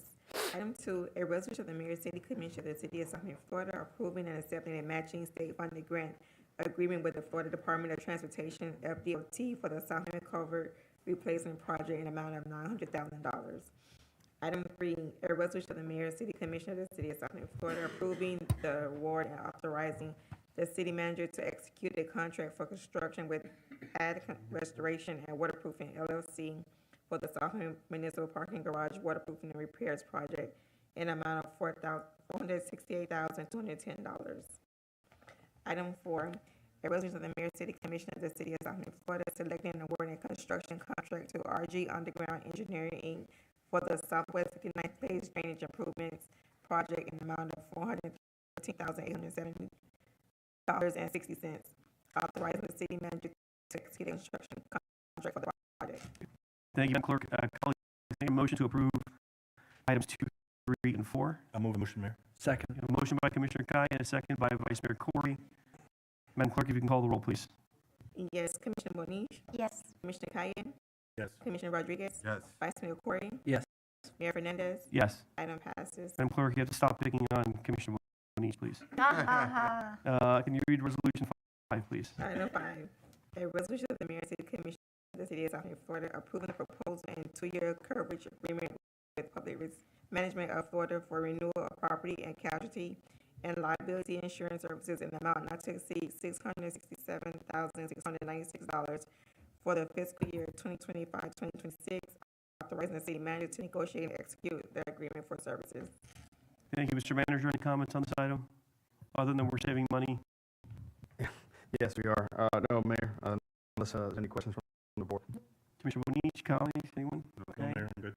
This is a public hearing item, so any member of the public who'd like to address the commission on item number 5, which is a resolution to approve a 2-year agreement with PRM of Florida for our property and casualty and liability insurance services. Please come forward at this time.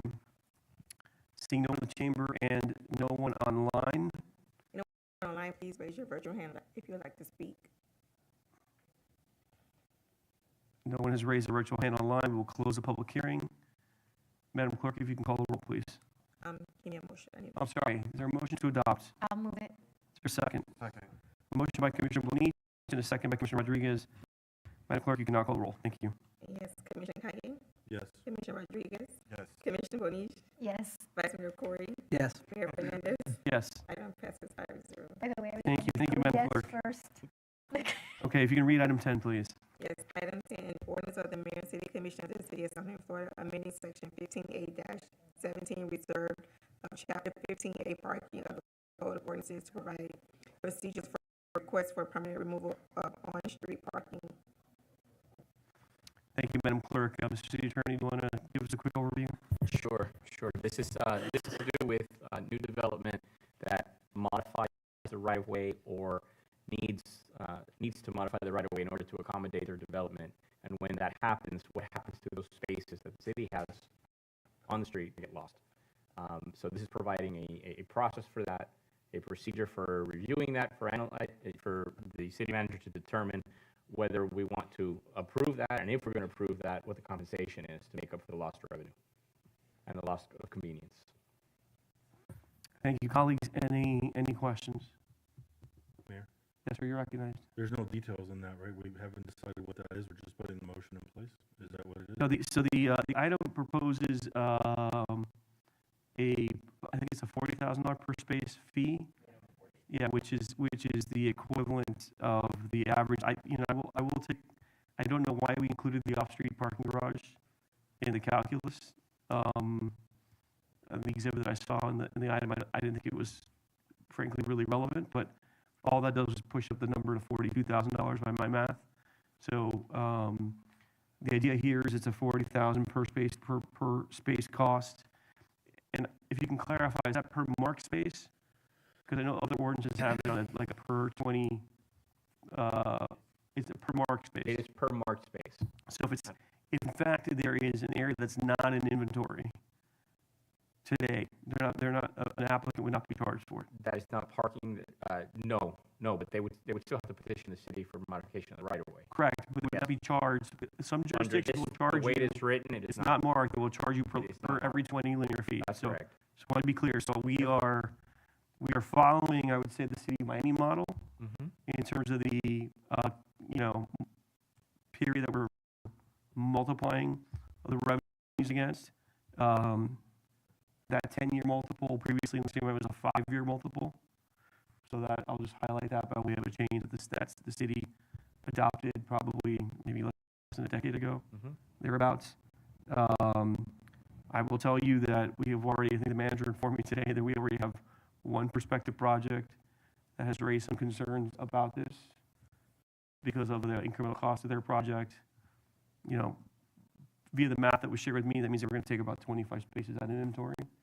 So you can see how very quickly, if we don't have a process, we're going to see our on-street parking inventory eradicated.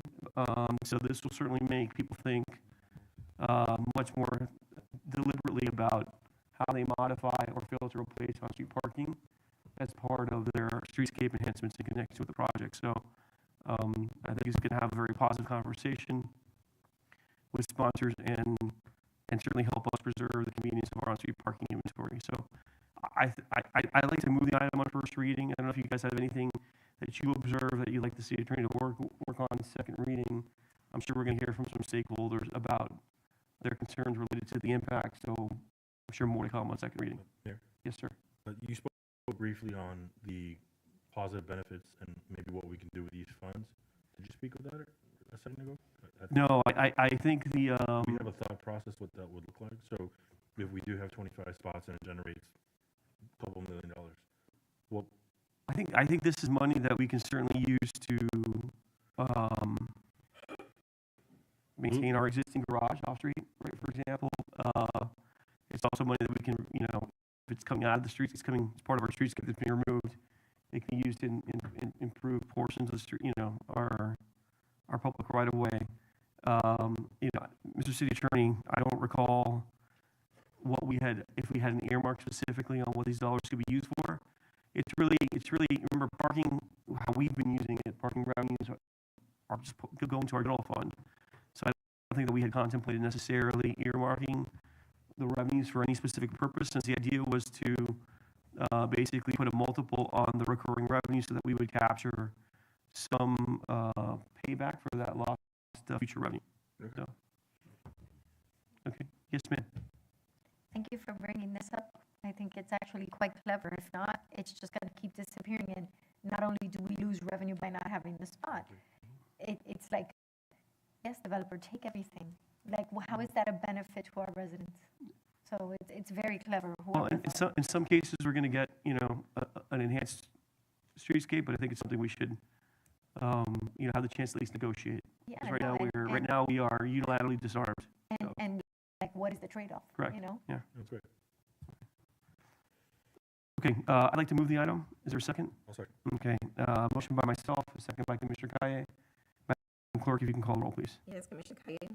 Yes. Commissioner Rodriguez. We're keeping track of that, by the way. Commissioner Moniz. Yes. Vice Mayor Corey. Yes. Mayor Fernandez. Yes. Item passes. Great. I think all we have left is my add-on, and I'll try to deal with that very quickly if you'll indulge me. Madam Clerk, you can just read the title, please. A resolution of the Mayor and City Commission of the City of South Florida urging the Florida House of Representatives to Select Committee on Property Taxes to recommend for placement on a future ballot area property tax exemption to fully exempt homestead properties owned by individuals who are 65 years or older and who have lived in their home for not less than 25 years. So colleagues, you know, it's no secret that the governor and CFO and others at the state level are really focused on property tax reform. I would say in this conversation, cities are being made to seem as the bad guys in this conversation. I think, you know, I would hold up our budget against anyone else's in the states, including the state's budget and how they spend and allocate prioritize money. I think we do a pretty good job of trying to be responsible stewards of our tax dollars. That said, I wanted to, you know, this committee is going to convene for the first time in 2 weeks, and I thought I wanted to contribute something positively to this conversation.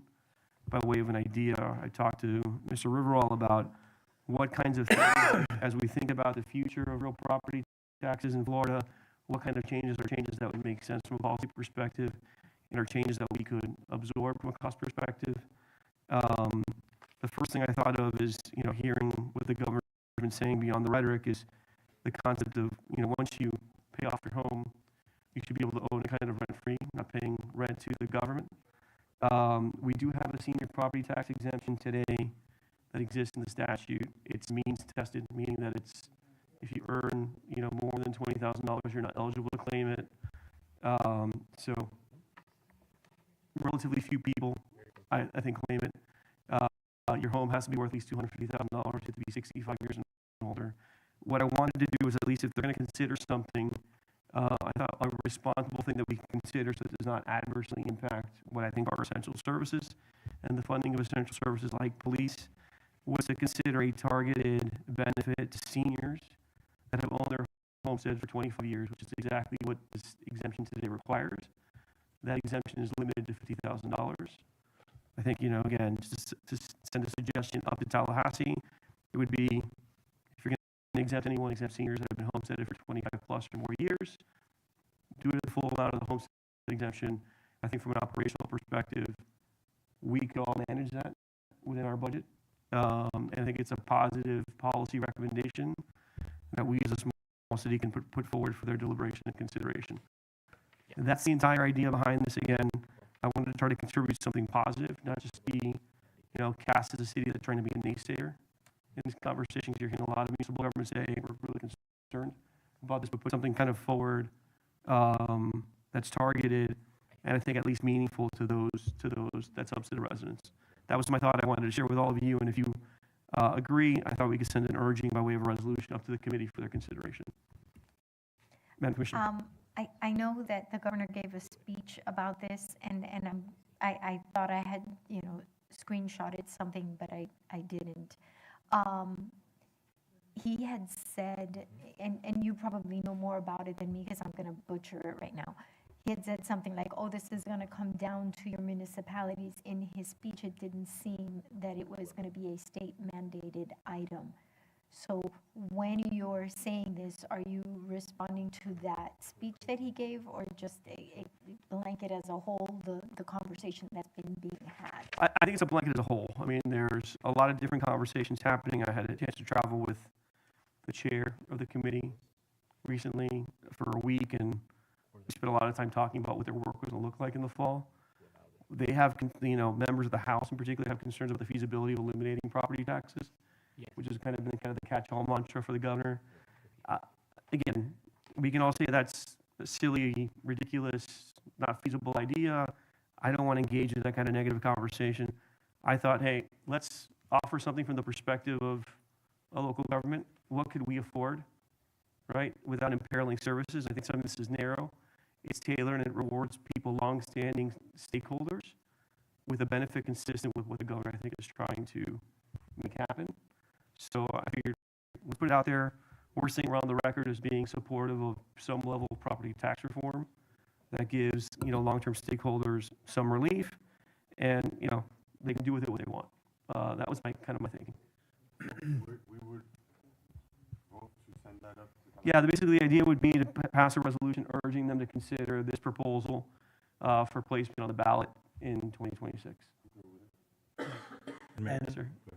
And we have done an initial assessment of cost with that, and we do have an aging population, so obviously there'll probably be more people getting into that category, but what kind of percentage of the total would it have ended up being? So I asked Mr. Riverall today roughly what our gross revenue was from this cohort of people claiming the exemption.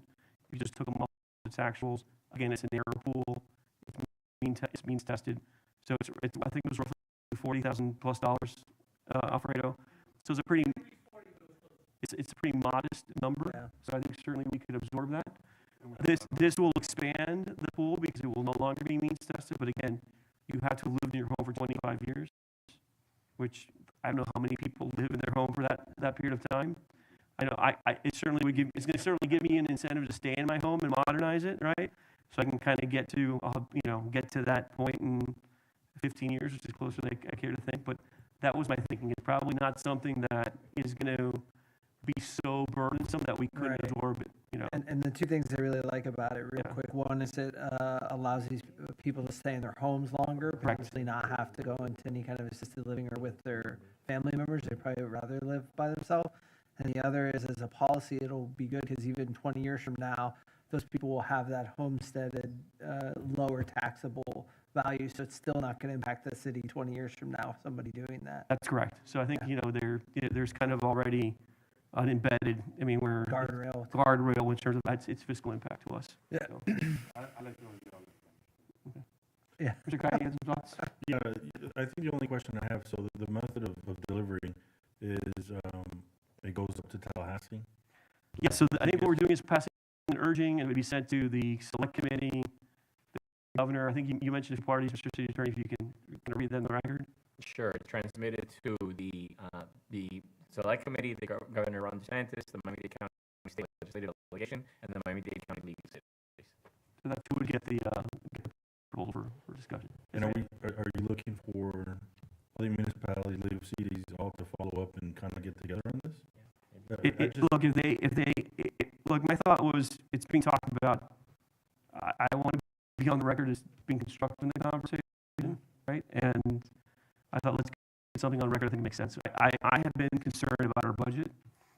Obviously, my agenda is not to see next year. My goal is to reduce our operating millage, right, and capture as much money for debt service as we can, so we can advance projects. I've had some conversations with Alfredo about, hey, there's a discussion about property tax reform.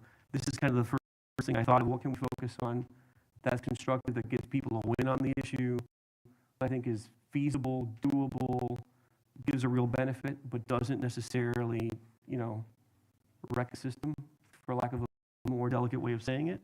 And so I thought this was a targeted proposal that we could offer and put into the conversation. And if people want to adopt a similar urging, great. I'm not going to spend a lot of time marketing it. If somebody else wants to do that, great. I just want to get something to, certainly the committee chairwoman, Vicki Lopez, who I've had a lot of conversation with from us, and let her do with it what she will during the course of the deliberations. Yes, ma'am. I found it. So what the governor said in a speech is that they cannot dictate to us our county taxes. So he is proposing putting something on the ballot, asking, says, we're going to place a question on the ballot that is going to allow Floridians to be able to vote themselves relief from property tax. So that is what he's saying. So I want us to have a more, a very clear picture of what he said. I mean, he literally, it's a speech, he said it. So what he is proposing, whether that is what's going to happen or not, we don't know. Well, I know, quite honestly, from what you've read, I don't know what he's proposing, what it means. Well, no, exactly. It's a whole lot of. But I'm just saying, so based on what he has said in a speech, there's the man speaking himself, that he would want to put something on the ballot for, statewide people to, vote. What that is, it's going to look like, I don't know. But at least, we understand now a little bit more of the mechanism of how he would do it. It's not a dictate that comes from above, like, we're going to do this. Yeah, so Like he's saying he doesn't, So procedurally, what would happen is, presumably the select committee in the House would put together a series of recommendations. And you would have House concurrent and Senate concurrent resolutions that would get passed to put items on the ballot for consideration by the public. So this is one idea I just wanted to throw into the mix that could be the subject of future legislative action. And that's it. I mean, again, I don't want to, honestly, it's 10 o'clock. I want to go home. I got a kid who's home by himself. But I just wanted to put this idea out there. Again, a lot's going to be said. We're not going to get a chance to talk about it in public very much. I thought we would get an idea on the record. I think it's a reasonable, I think it's a conservative proposal. I think it's one that gives people, as they're aging, retirement, when they have, concerns about being on a fixed income, some predictability as to what their costs are going to be, particularly those that have been, in a long-standing position. I initially thought about a shorter term, but what I don't want to do is encourage people to move to Florida to live here the last 5 years before they retire and be able to bank, right, a huge exemption, right? That to me is not equitable. So I thought, looking at the statute, what are we doing today? This builds exactly on the existing exemption in the language. I think it reinforces, a benefit for Floridians first, right? And it's something I think as a city we should be able to figure out a way to absorb. Right? So I would be eligible in 15 months if you can expand the urging to unincorporated day.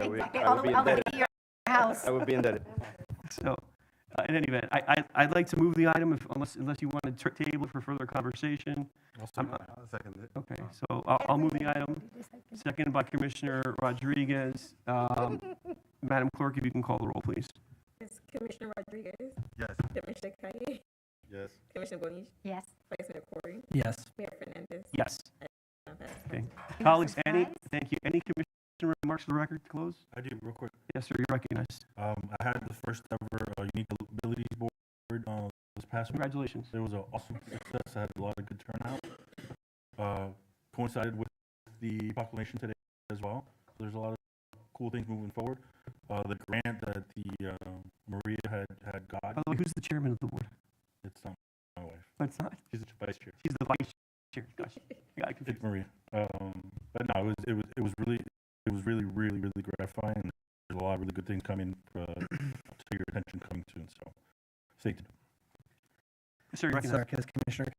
So just real quick, we had our biannual census with the homeless trust, and we got the lowest number that we've ever had of about 3 count. That's a point in time count, but great work from the outreach team. I believe the chief might be giving us an update on that, maybe the next meeting and the meeting after that. But great work from the outreach team, great work from the police department and staff. Any further remarks? If not, thank you, everyone. We stand